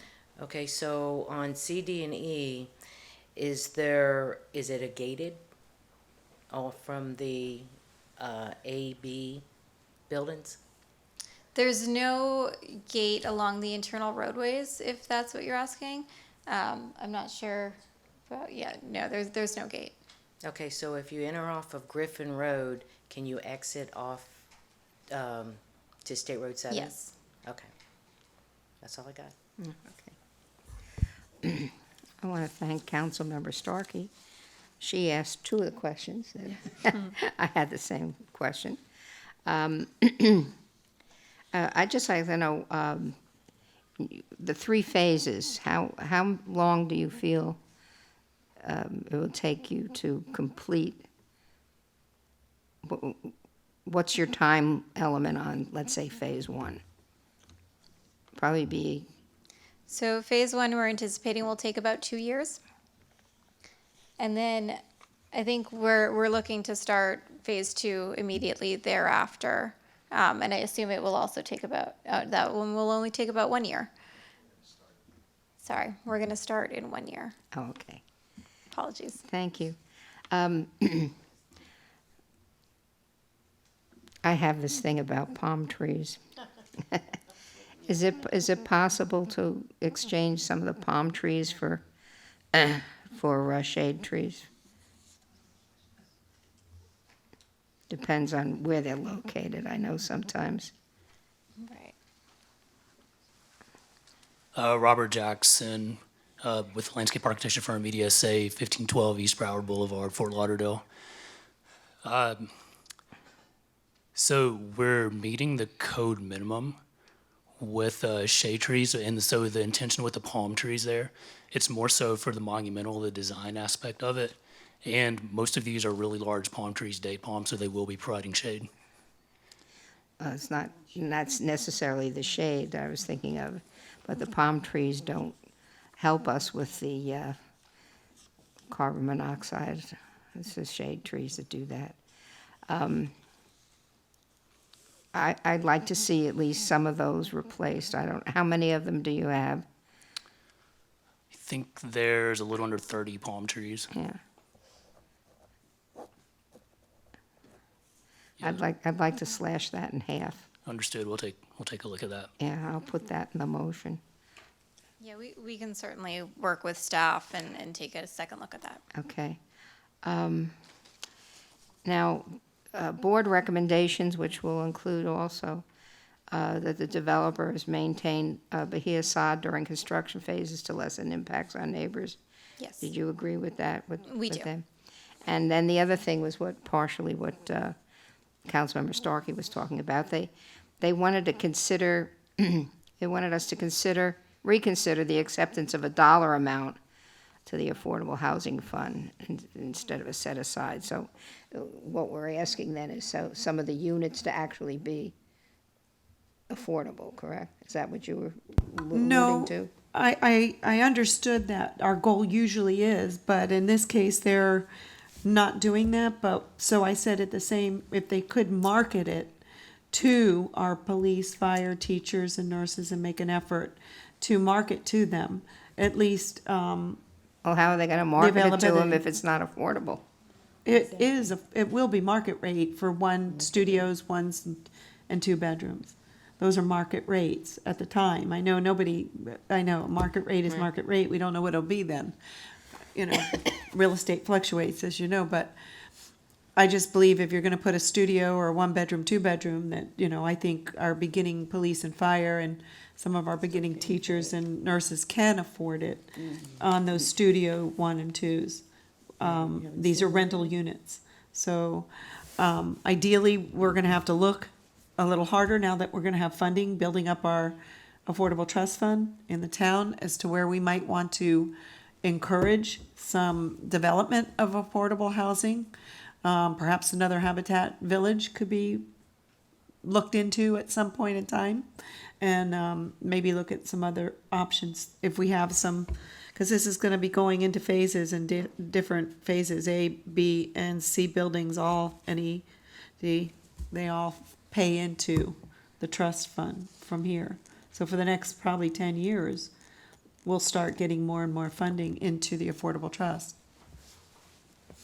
And my concern on that, Judy, was exactly to our point that we've all tried to encourage. And the only other way to get around this at this point, I think, is to try to get them to at least market it to that community that may be our beginning fire, police, and teachers and nurses, that, and anybody that staff member that is a beginning staff. They might need it. Okay, I figured you Thank want you. to say something. Can you tell approximately what their kind of prices will be? I know they're going to be market rate. I know, You know, but- what market rate means now might not be what it is in 2, 2 3, 4 years. So when you I finish don't- section one, you're gonna be building the next section immediately while people are living in the section one, first Yes. building. Not me. Okay, thank you. You have something else you'd like to add? No, she's good. I was talking about affordable housing. Oh, That's my baby's affordable housing. well, I know, that's why I thought you'd With have. the new law that just came in, live where you work, and the things that they're granting developers, as you've probably seen in the new law, I was wondering if you were gonna do affordable housing, but Susie already, and it's in your backup that you're not, so some good stuff in there. Right, we are complying with the code through the payment in lieu, and I do think. That's my point. Yes, and I do think, you know, at the planning and zoning hearing, it was more of a global discussion rather than project specific about needing to revisit that particular code requirement, and to Commissioner Starkey's point, you know, where the affordable housing should be located rather than requiring it of this project specifically. Well, that happens to be a perfect place for affordable housing because of the transit-oriented corridor. If people can get transportation, they can get around. So it kind of fulfilled my things that it would be pretty good if you could do that, but if you can't, it's just, I'm kind Well, of, you could ask them to do it. I kind of did, but I was told it was not gonna happen, I so. just, at this point, and if I may, I just think it's so far down the road, we've already given so many approvals to this project moving forward in the past couple of years now to prepare and plan for this. It just, I wanted it as well, but I don't think it's gonna be possible at this point. But it's a matter of, The site plan, everything's It's already. a matter of, yeah, but it doesn't change any site plan. If you're gonna make affordable housing, the apartments are there, you either make them affordable or not. I mean, you either choose to make the 146. 188. 188 units out of the thousands that you're doing. But they're Doesn't- rental. It doesn't change, they're rental, yeah, so. It doesn't change the site plan or anything else. I'm just saying, I would like you to think about it, that's all. With the new law that's available, that gives you, that takes away our height restrictions, our density information's, it's a good time for developers to think about affordable housing. Thank you. Do you want to include a think about in the motion? Do you think it's possible? Mayor, Rick Lemack, Town Administrator. Those new laws that you're referring to, Councilmember Hatton, came years after this project has been in discussion and negotiations, as Councilmember Starkey has stated. We actually have been having conversations with all of you for this contribution will actually be towards a greater good for us to be able to bring together necessary dollars to do a greater good in a different area. From my perspective, I know that we dialogue with the developer over the number of years, and I think if we would have had this discussion and commitment from day one, I have no doubt they probably would have been receptive and open to doing it, but I know there's financing mechanisms that come into place in here that could potentially jeopardize or change the particular project, and I think that we could take the donation to the trust fund and put it towards exactly what it was meant for and plan more appropriately now that we know that the law has changed, and it's something that you talk to me about all the time and that I support and embrace as well as all your council members. But I think at this stage it would be a little bit more challenging towards this particular project. Thank you. Okay, anybody else have any questions? Okay. This is an epic move for us. It's something that we thought about in 2005, and this is how long it's taken to come. And I think when we had all the meetings for the transit-oriented corridor, we were talking about height. We were talking about people living on a roadway that had adequate transportation, county transportation, buses and so forth. So I certainly think, and a number of people have questioned the height, with the height of the guitar just down the street, we don't even come close to that in height. I have had informal conversations with a few people that have talked about wanting to put a hotel in that area as well, to feed off of the Hard Rock. And of course, you're going to build a hotel. It's not going to be a four-story hotel, so it's going to be substantial. But so I think that this, and that with the growth that we're seeing, the only way is up because we're running out of land. But again, the questions about the drainage were essential. Again, I hate to say it, but we've been having these 1-in-100-year storms a lot more often than we'd like to think, and I would hate to think that we would have another 1,000-year storm, although I remember one of the last storms where we had 22 inches of rain in West Davie. That was, right after I moved here, so that falls in with the 1,000 years too. So I don't think we can call them 100-year storms or 1,000-year storms. We have to think that and prepare for it, because the water has nowhere to go. And as long as Fort Lauderdale was flooded, it kept a lot of our water from moving through the canal system. So, but I think this is an epic move for us, and I'm kind of excited about it. I'm a little scared, but I'm excited. So I would like to I would propose that someone make a motion to approve with the 7 recommendations. Points that were agreed upon by the zoning board members, the 7 points that Mr. Abramson mentioned. And I think we have a copy of that. We don't need to reiterate that. Okay. Yes? There were 7 staff recommendations and Yes. 2 board Well, recommendations. I'm saying, the 7 staff recommendations. Gotcha. Excuse me, 7 staff recommendations. The recommendation from the board for the developer to maintain Bahia sod during construction phases to lessen the impact on the neighbors, and to reduce the palm trees from 30 to 15, and in place of them put native shade trees, canopy trees. You need a motion? Did I miss anything? Nope. You want a motion? You want to, like a motion? Sure. Make a motion to approve site plan for the district, including You the can, seven. since I said it all, you can just say, so moved. Do I do it right or I don't do it at No. all?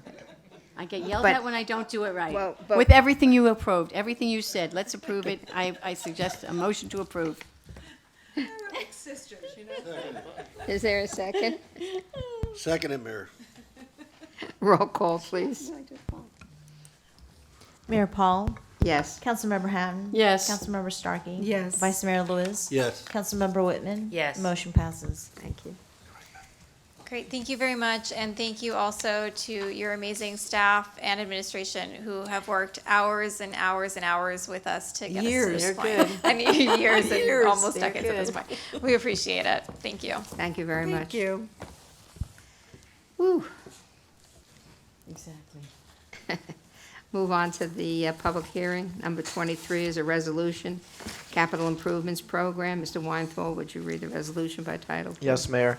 A resolution of the Town of Davie, Florida, approving the Third Amendment to the 10-year capital improvements program for the Town of Davie for fiscal years 2023 through 2032, providing for conflict, providing for severability, and providing for an effective date. This is an open public hearing. If there's anyone from the public who wishes to speak, you may step forward at this time. Seeing none, I'll close the public hearing. Any discussion from council? Okay, may I have a motion to approve capital improvement program? Motion to approve capital improvement program, number 23. Is there a second? Second. Roll call? Councilmember Whitman? Yes. Mayor Paul? Yes. Councilmember Starkey? Yes. Councilmember Hatton? Yes. Vice Mayor Lewis? AWOL. Motion passes. Number 24, this is a first reading of a budget amendment. Second reading, final reading would be on May 3rd. Mr. Weinthal, will you read the ordinance by title, please? Yes, Mayor. An ordinance of the Town of Davie, Florida, authorizing the Second Amendment to the fiscal year 2023 budget, providing for conflict, providing for severability, and providing for an effective date. Thank you very much. If there are any members of the public who wish to speak on this, you can come forward at this time. Seeing none, I'll close the public hearing. Any discussion or questions from council? May I have a motion to approve the budget amendment? Motion to approve the budget amendment number 24. Is there a second? Second. Madam Clerk, will you call the roll? Councilmember Whitman? Yes. Councilmember Hatton? Yes. Councilmember Starkey? Yes. Mayor Paul? Yes. Vice Mayor Lewis? Motion passes. Okay, thank you. Why do I have this 25? Oh, there's a correction, right? On 25. Comprehensive plan? Comprehensive, yeah, I think so. You want me to read 25?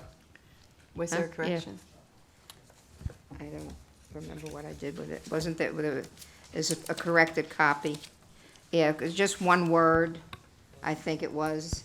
They had said that. Yes, yeah. Mayor, this is a correction. Yeah, that, they said that something was west of the Florida Oh, Turnpike west when it versus was east, Okay, so. yes.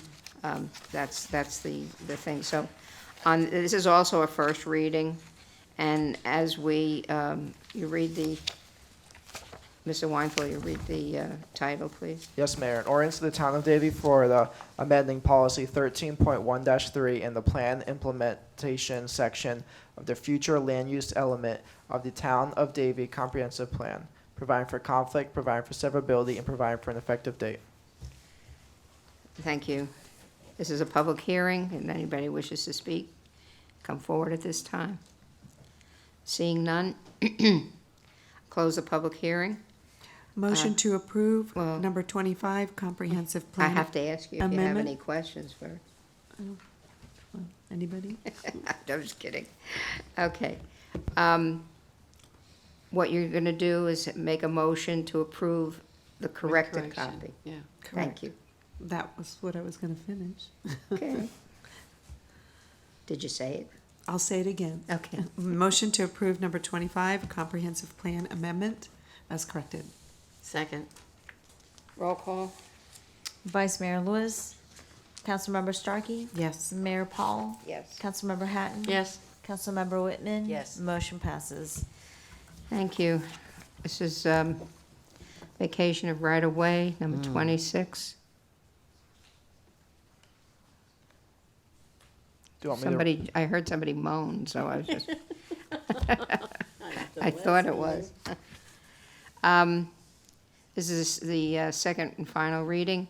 Mr. Weinthal, would you read by title, please? Yes, Mayor. An ordinance to the Town of Davie, Florida, approving application VA 18-265 Sunshine Gasoline, vacating a portion of Southwest 45th Street, also known as Orange Drive, providing for conflict, providing for severability, and providing for an effective date. This is a public hearing. Anybody wish to speak on this?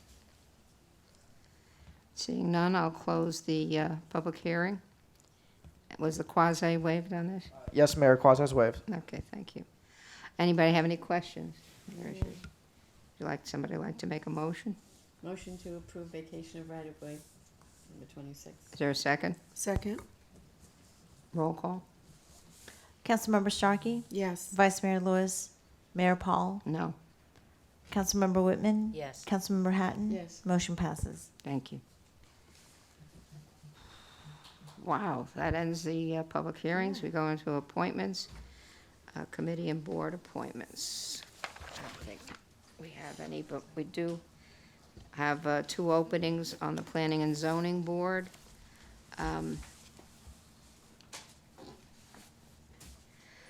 I would like to appoint Thomas Patrick. I sat with him for hours, had wonderful conversations. He's very talented, very highly educated, been involved in a lot of different areas, and he's a preservationist, and but he has also been in the business community for quite some time, and I think he'd be a good fit for the board, so. Can we see his resume? Huh? You could. It's just your appointment, it's not this council. Oh, that's just your appointment right now. Yeah. Yeah, this is my appointment. Oh, okay. All right, I thought it Oh, was okay. the other one. That's why I said it. Okay. I'll pass the gavel.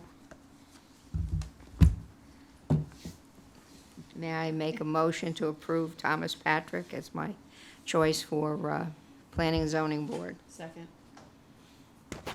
All those in favor? All those in favor say, Aye. any, Huh? No, we're we not. got it, There's we no- got it. Accepted, thank you. Now, the other one is the council appointment. I spoke to this gentleman too, and I think that Jillian made copies for everybody. And I don't know whether you want to look at it now Yeah, and make a decision at the next meeting, that would probably be best, but, because I'd like to talk to them too. yeah. I had a nice conversation with him as well. A very nice young man. Do you need a copy too? Mayor, could we announce the person's name? Oh, I'm sorry, yes, it's Nicholas Noto. He lives in Ivanhoe, and he's a land use attorney. Oh. And I found it very interesting to talk to him. I said, maybe that would be a pretty good addition to the board. Which board is it? Planning and zoning, it's the council, it's a general appointment. So we'll Huh? be considering this at the next meeting? Not necessarily, I spoke to him.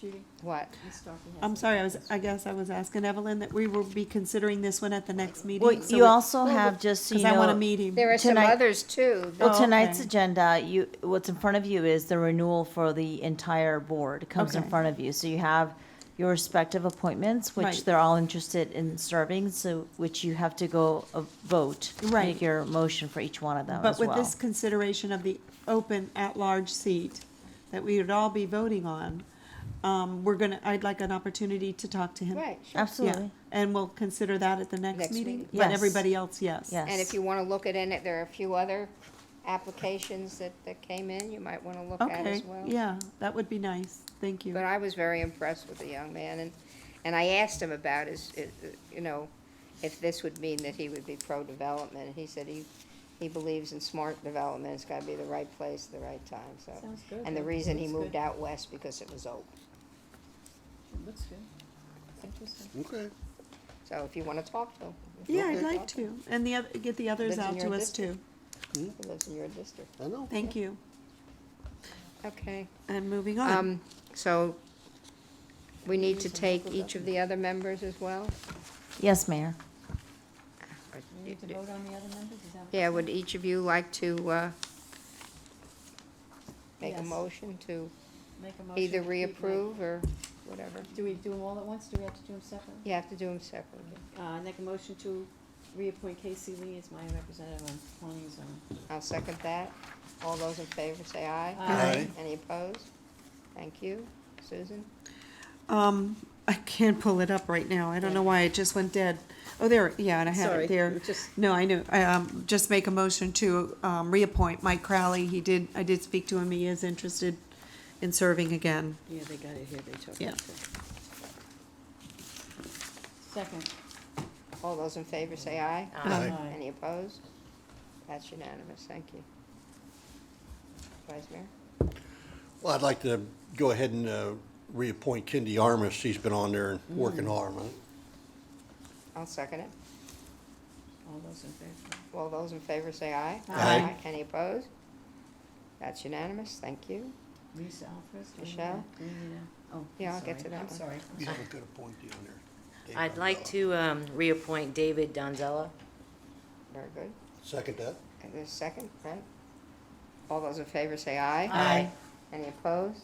That's unanimous. And then the other at-large position is Lisa Alvarez. What?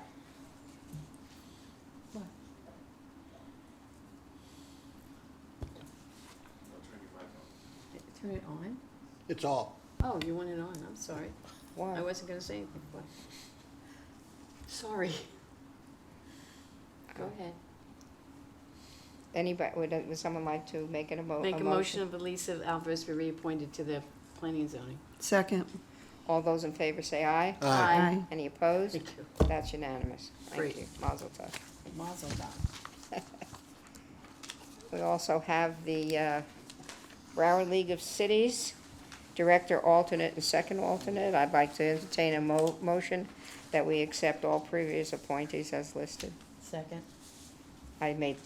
You just make the motion. Make a motion to, make the motion to have our current representatives stay on the League of Okay, Cities. I'll second that. All those in favor say aye. Aye. Any opposed? We didn't even give you a choice to say no to. Thank you. Thank you for the trust you have bestowed on me. Okay. I miss anything? No, Mayor, you're good. Am I moving along, all right? Yes, you are. Okay, old business. We have a report from Yes. Chief Kinsey on the School Resource Officer Program. Did you get the email on this one? Hi, good evening, Mayor, Vice Mayor, Town Council, Administration, and staff. Steve Kinsey, Chief of Police. Just a brief update on the status of the SRO program, all the way up till this morning when we had a Broward Chiefs meeting. Just for the background on the Davie program, we have 16 total officers with SROs. We have 8 full-time officers and 8 that are contract officers, part-time. We have 2 dedicated full-time supervisors. The current reimbursement from the county, the school board, is $61,200 per officer, and nothing for the 2 sergeants. We were back and forth negotiations since last August of 2022, trying to get that figure increased to something even close to what we pay and the town of Davie pays our SROs. We didn't make any headway all the way up from August to April. We never got any payment at all from the school board. We received 0. Bill will tell you that. And their last offer, where they said they couldn't go any higher, was $73,000 per officer. We rejected that as an association and as individual municipalities. And then we tried to set up some workshops, some meetings. They kept getting canceled the day before. The school board wasn't willing to meet with us. The superintendent wasn't willing to meet with us. and our discussions with staff were not really productive. We did ask the City Managers Association and the Broward League of Cities to get involved. They got involved, and things started to happen. So as of last week, we had a meeting, the school board meeting we attended, and at the end of that meeting, they agreed to provide retroactively back to August $103,000 per officer for all 16 of our officers and every other municipality in the county, including the sheriff who provides those, and also for the next 3 years after that, $103,000 per officer. So they voted on that. It was 6-2 on the 1-year contract, which is the one that goes retroactive back to August, and it was 9-0 on the 3-year contract. So that's quite an increase. Quite a lot of good work got done, and we're going to move forward. So as of this morning, it seemed like the Broward Chiefs were pretty much in agreement to go ahead and, when we get the contract from the school board, which we haven't received yet, sign the one for the $103,000, so we get that money back going back to August. We'll have a real quick discussion about summer school. Last year we staffed 4 schools. That was actually the last time we got paid, and see how many schools they would ask us to staff this summer and what that rate would be. And then we're going to see where we go moving forward on the 3-year contract, as far as, are we going to fight for those supervisors again? And there's some other things in there that other cities have brought forth, like Hollywood and Coral Springs. If you look at that increase that they gave us, that's about $41,800 per officer. Just some simple math, that works out to about $979,000 more than what we're getting paid just for this school year. Good. And when you look at moving forward, it's over, if we get that 3-year contract at that rate, it's going to be almost $5 million. So that still doesn't cover the cost of all of the salary and benefits that the town pays in equipment with cars and guns and all that. We know that, but it's much more something that we could take than what we were living with today. So I'm here if you have any questions. And that, like I said, that last statement was based on a meeting we had this morning at 9 a.m. with the Broward Chiefs. Good job. Thank you. Thank you. Mayor? Yes. On this issue, I want to thank Rick Lemack and the chief. They drove me to the school board, and, you know, the Chiefs Association and the Managers Association did a stellar job, as well as our president for the Broward League of Cities. And the negotiations had begun, really, I think, doing much better once the former superintendent, twice removed, was gone. And with the new Superintendent Smiley, they finally realized that they needed to move this along. We'd all been working behind the scenes at talking to the school board members themselves, and I know the Chiefs Associations was working with staff, and I know that Managers Associations was trying to work with Ms. Smalley, Superintendent Smalley. So we were working it from all avenues if we could. Some of the consideration will be that cost of living increase as we go forward, to look at negotiations on that, as well as the supervisory positions that could be funded in the future, and as well as using the funding that they've been receiving towards those ends. And yeah, we had some good support up there on the school board to move this item forward, so I want to thank them as well for the effort that they put forward to, even at the, I guess, disagreements of their budget and finance director, who seemed to try to take the narrative and saying, they don't have the money, they don't have the money. It went on and on. Thank you. And then they finally did it. So it was pretty good to see that we had that support. I just have a quick clarification. Go ahead. Put your mic on. Chief, yes, thank you. Chief, I was listening. Did you say the supervisors are included in this new one, or you're going They to are fight not. for them next time? They're not included in the Oh, 1-year I'm sorry. I contract, thought you did. and we're going to fight for the next, Okay. for the 3-year I just contract. wanted that Currently, they're not clarified. included in this one. Thank you. Yes, ma'am. Thank you very much. You did a good job. I know And how Mayor, if I may, contentious. sorry, go ahead. I was just saying, I know how contentious it's gotten. It was at times, but you know, Yeah. it worked out. If I can, I was asked to touch on a new initiative really quick that ties right into the SROs. For the first time in Davie PD history, we developed what's called a quick response force, with codenamed QRF. Last week we graduated the first ever class. Basically what this is your officers and your detectives that are out on the road. This isn't a SWAT team. These are the people that actually are really going to be the first responders, because they're already at work. As you guys know, a SWAT team needs to be deployed. They need to be called out. They need to get their equipment, and they need to be deployed. That takes time. So this quick response team, they went through the first week of SWAT training, got tactics training, weapon training, everything that the SWAT team would go through, but that's a 2-week school. So the SWAT guys are still doing it. They went through we graduated 12 people, and we already have over 20 officers now asking to be a part of this team that's going to be out there working all shifts, all districts, in all areas. God forbid if that day comes, that they're going to be prepared to get to that school or that church or that synagogue or that movie theater and do what they need to do. And all the training was provided in-house by our own SWAT team. So. Very good. Perfect. Thank you. Okay, thank you. Mr. Lemack, number 31, report on the DeVoe property. Yes, Mayor. Mayor, I'm going to call upon Assistant Town Administrator Philip Holsey to give you the report. Good evening, Mayor and council members. If you recall, last October, we received a letter of interest from the DeVoe family to potentially sell 5 acres to the town. At the time, we were undertaking a design project for the Little Country Estates. That's the area west of Hiatus Road, approximately 1,500 block. And at that time, they offered their land for sale to consider for a wet retention area as part of the Little Country Estates project. So we took that letter of interest and we were directed by you to conduct an analysis to see if that 5 acres would benefit the project. And unfortunately, the analysis came back and said the 5 acres would not benefit the overall drainage project due to the existing roadways being too low in that area. So we've made notification to the DeVoe family that we won't be moving forward with that purchase. And we're moving forward with the Little Country Estates project as is. And actually, we're going to be having a community meeting tomorrow night at Robbins Lodge at 6:30 to go over the project with the community as well as the maintenance of traffic, since it'll be starting in May of 2023. Thank you. Thank you very much.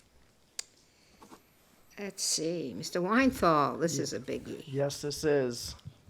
The town of Davie is now, I know we've said Cowboy Town since I've been here, before I've been here, but according to the United States Patent and Trademark Office, Cowboy Town has been trademarked by the town of Davie as well as Cowboy Town USA.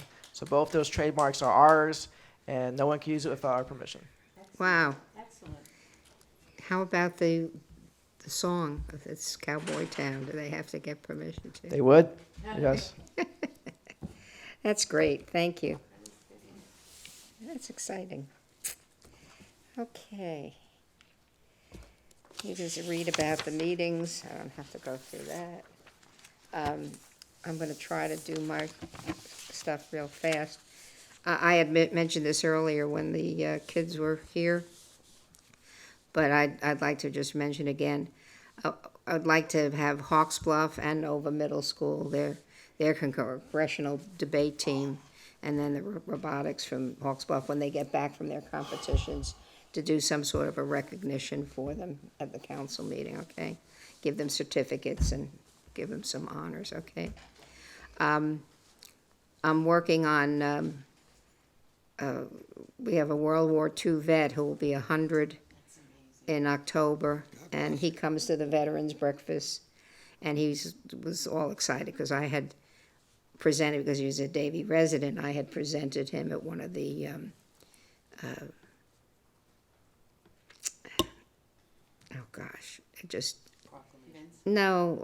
the area on the Agency on Aging, on one of their, he became a, I don't know, he was recognized, let's put it that way. But I have Grace working with his daughter to do a proclamation, and we're planning to honor him. I want to remind everybody of the 3-day event, Friday, Saturday, and Sunday at the rodeo grounds. This event is brings attention to the agricultural interests, a lot of farm animals and events for children, and all the proceeds benefit the 4-H, so the local 4-H clubs. I'd like to remind you of that. Now, yesterday was Yom HaShoah. This is the day of remembrance. We have a number of people from Davie and from the JCC who have gone on the March of the Living. Includes stops at different concentration camps and then ends up in Israel. And we're getting a lot of reports back on what a moving event that was. And I just wanted to mention that during Yom HaShoah and throughout these days of remembrance, we mourn the 6 million Jews who were murdered during the horror of the Holocaust, as well as the millions of Roma and Sinti, Slavs, disabled persons, LGBTQ individuals, and political dissidents who were murdered at the hands of the Nazis and their collaborators. Together with courageous survivors, descendants of victims, and people around the world, we renew our solemn vow that it will never happen again, and that's why we need to continue to fight against any kind of prejudice and any kind of talk about putting individuals and groups of individuals into separate groups that may or may not be acceptable to a certain area of people, certain group of people. I'd also like to mention that when we got our sustainability awards coming up, I don't remember when the deadline is, but if you know of anybody in your neighborhood that has a yard that you think would qualify or has done a project, you should do so. And I don't see anybody here, but just to make a note, I'm going to nominate Larry Maurer. He's from United Ranches. What he's done with his property out there is absolutely phenomenal. So, yeah, Jennifer. Oh, yeah, Jennifer's the key. She's the strength. You know, the woman is always the strength behind the man. So. He's the strength, she's the brain. Okay. Michelle, would you like to? Thank you so much, Mayor. I do have some items since we haven't met in a few weeks. Over the past week, we experienced record-breaking rain, and throughout it all, our administrators, emergency management, Osdell and his team, and the PIO staff kept us all in the loop about every closure, potential flood areas, and flood safety. I really want to thank everyone for working together to keep us in the loop and also for responding to the community's needs. I saw a notification that a few of our local state representatives were working together to collect relief items for those who were impacted by last week's rain event. They are collecting various items, including bottled water, cleaning products, and trash bags are needed. Items are being collected now through Friday, April 21st, at their local offices. The donations will be donated to those who need assistance. If you have an eye for art and consider yourself an artist, you may want to check out the Utility Box Public Art Program. The town is seeking participants to submit their original artwork, and if selected, will get paid to do so. Of course, the artwork should represent Davie in some capacity, whether rodeo, agricultural, wildlife, or nature's related. Visit our website for more information.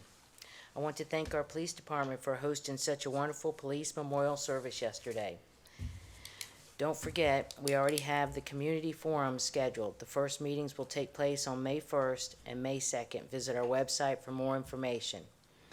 Because this is our first and only meeting this month, I must take this opportunity to wish all the April babies a wonderful birthday. That's all I got, Mayor. Thanks.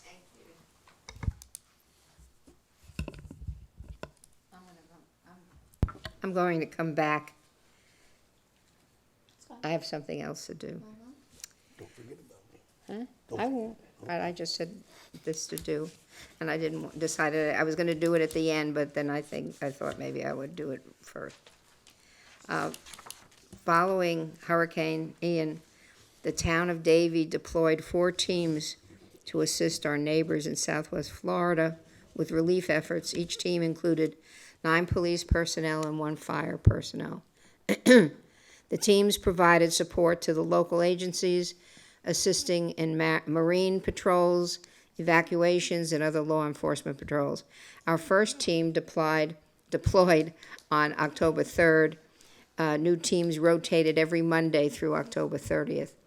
The town of Davie is proud of our men and women who not only serve our residents and surrounding community, but also support our neighbors during times of need. On behalf of Lee County Sheriff Carmine Marcino, I am proud to present an appreciation plaque that reads, "We proudly present with our heartfelt appreciation to Chief Stephen Kinsey and the men and women of the Davie Police Department for your assistance to the Lee County Sheriff's Office, Hurricane Ian 2022, signed by Sheriff Carmine Orsino.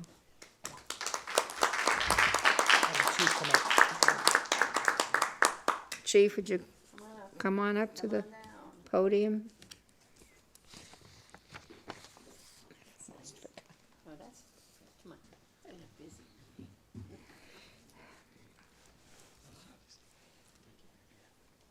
But you know who gets all the credit for this, right? It's not me. So I went over there for a day, but we had teams of people that were over there for an entire month, sleeping in tents and fending for themselves. Although the town of Davie does provide such a great job with the resources that we took over there with us, we were well outfitted, much better than some other police departments. But again, this was a nice gesture on his part, and thank you for recognizing me. Congratulations.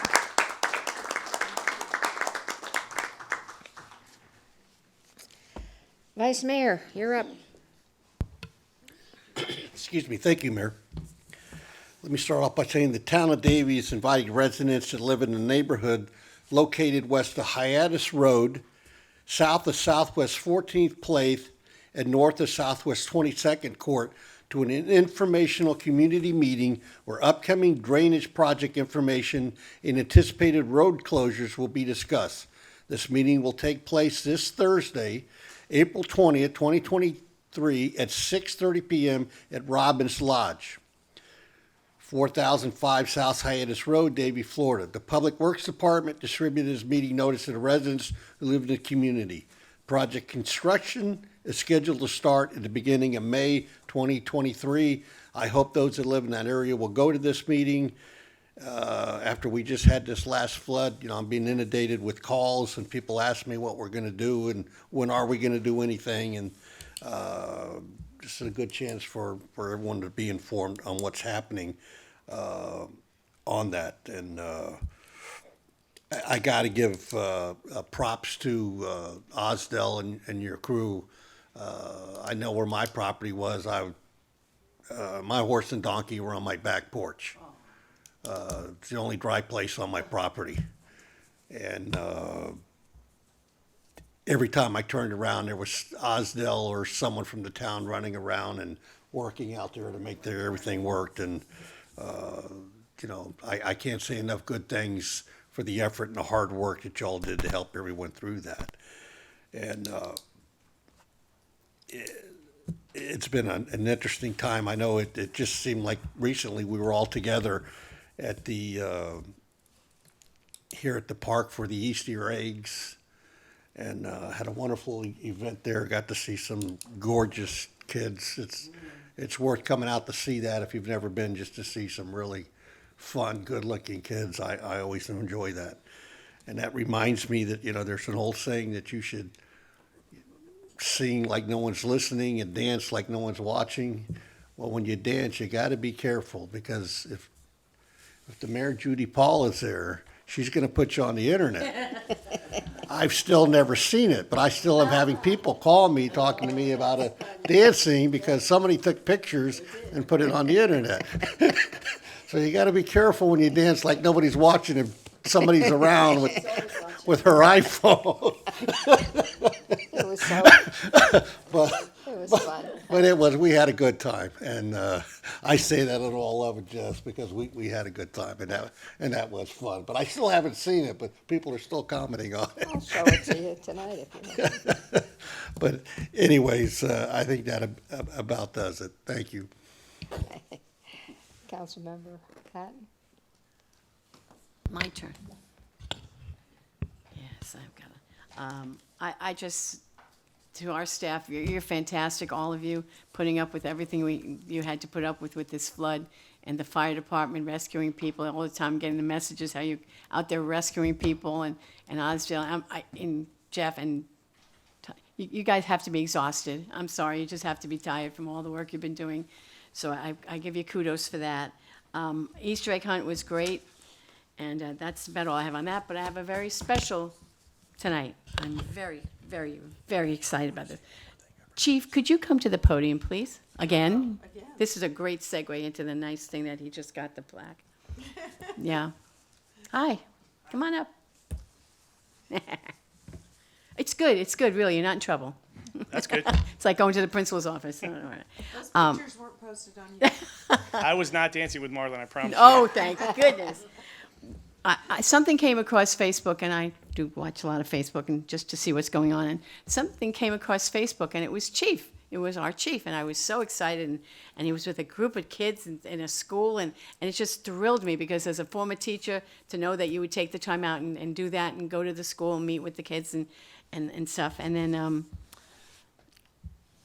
as a council member, it made me so proud when I saw this to see it. And there was a young lady that wrote a letter to you, and I was so excited. I asked Mr. Lemack and the mayor if it was okay if I wrote it into the record for the town and to honor you, because as you see, the things that you do as a leader are really, really good. And I'd like to read this letter, if you don't, well, you can't mind, it's too bad. I'm going to do it anyway.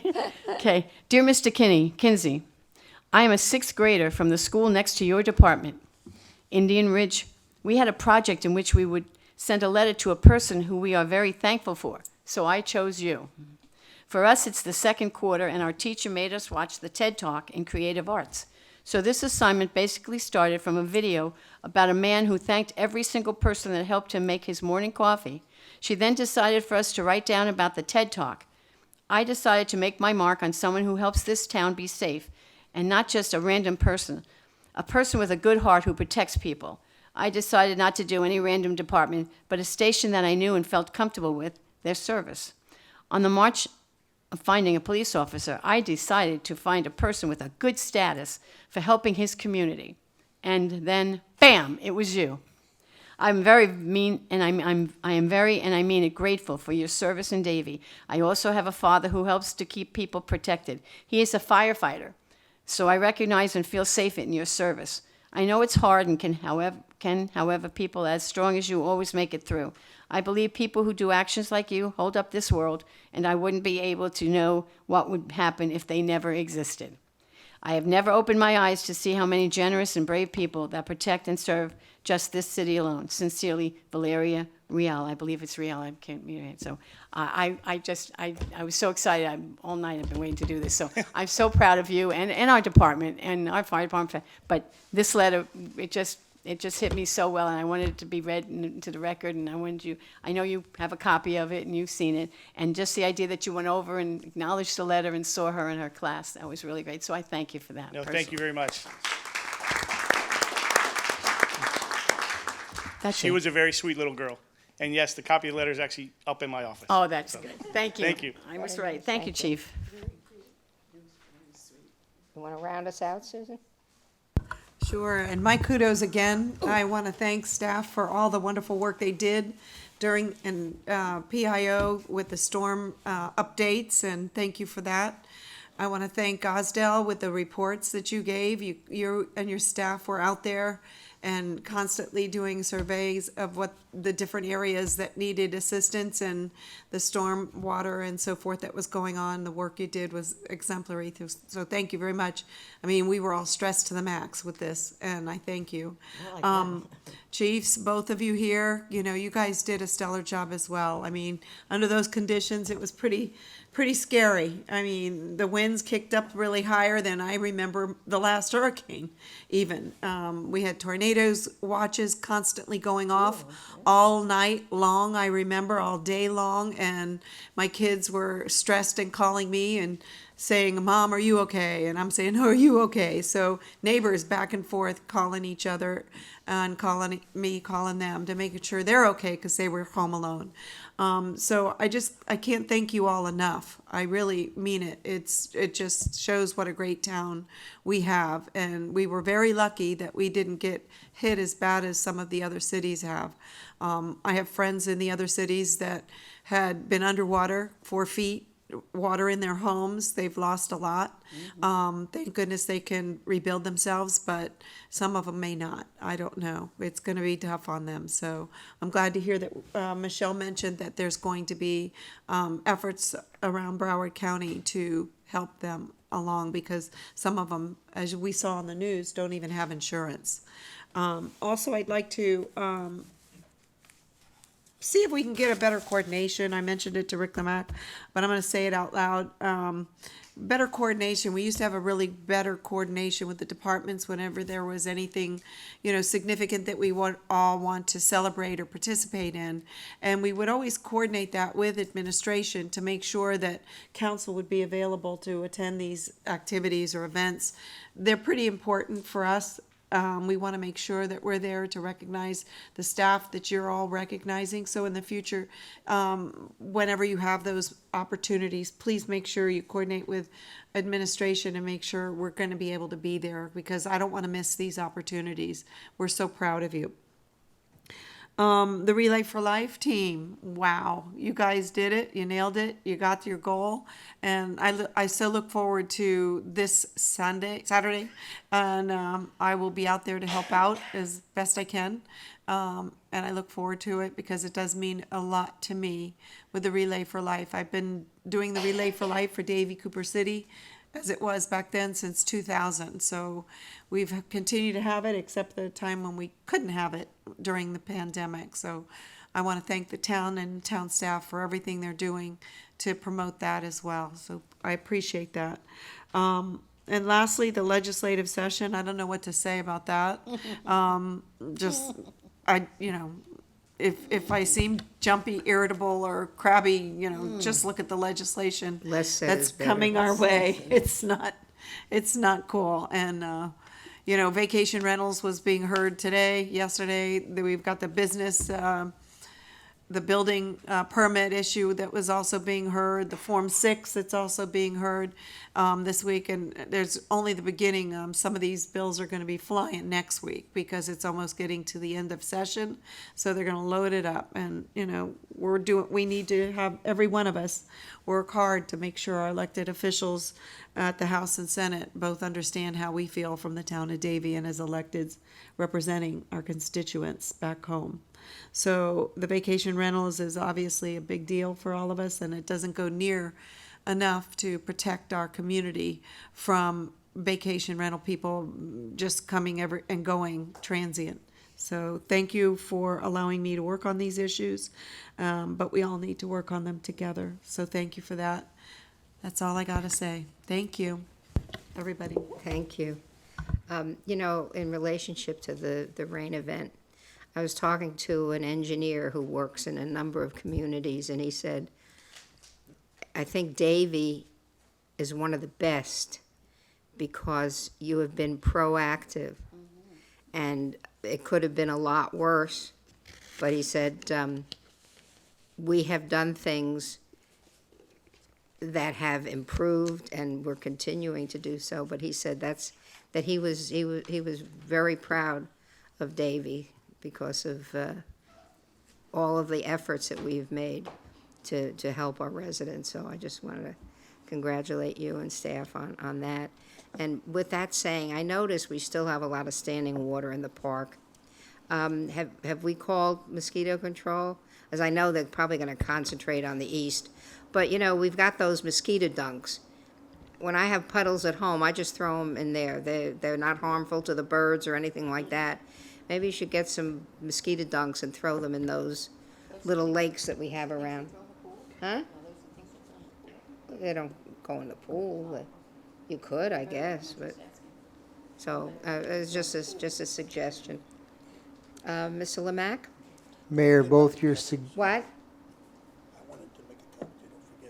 All right, go ahead. No, I'm sorry, Rick, go ahead. Put your mic on. Did you want to say something? Yeah, I had left Put your something mic off. on. I had left something off, Rick, and I'd asked Judy if she'd let me make a quick comment. I forgot to thank the fire department. We all had just taken a class on stop the bleed and working the AEDs and the CPR, and I really got a lot out of that. I think this is the third time I think I've done something for the department, and this time we actually had the dolls that showed us how to handle a baby if they were choking, and it never would have worked for me because I didn't realize how hard you have to hit them, because it tells you how hard. I was shocked at how hard that thing would tell me, but I got to tell you, I got a lot out of that. That was really a great class, and I wanted to thank you for that. That was a wonderful class, and I had wrote it down here to thank you, and I forgot, so. And Heath was great. Italian Chief Heath was great. It was just a great, well done, good, very informative, and I've always had a fear of something happens, will I know what to do? Will I be able to help them or hurt them? And this makes you more confident that God forbid something happens and you're the first one there. It makes you feel more confident. So I want to thank you for that. It was great. Okay. Yeah, very good. Yeah, sometimes the collaboration, everybody thinks it's something different, so we all together, we cover everything. Yeah, it was good. It was great. Mr. Lemack? Yeah, if I could just speak to that for a minute, it was Chief Myers, Battalion Chief Myers. He was phenomenal. Chief, great representation, the information, it was more or less stop the bleed. It was the EpiPens, it was the ADs, and it was the CPR. And he was extremely professional. I also want to compliment you all because the leadership starts at the top, and all of you participate, so that we can ensure that 100% of Davie staff, including you, are all certified and remain their certification. And the chief ensures that we get a list and we distribute those to all the departments, and all our employees meet the qualifications. It's not only good for us and our residents, it's good for their own families as well. So thank you. Mayor, just a quick comment to your questions about dunks and about mosquito spraying. So yes, Osdell is already on board with taking that initiative for the pooling of the water.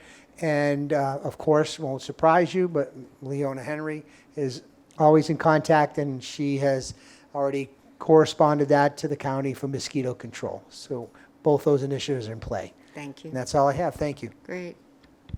Mr. Weinthal? I have nothing. Is there any objection? We're adjourned.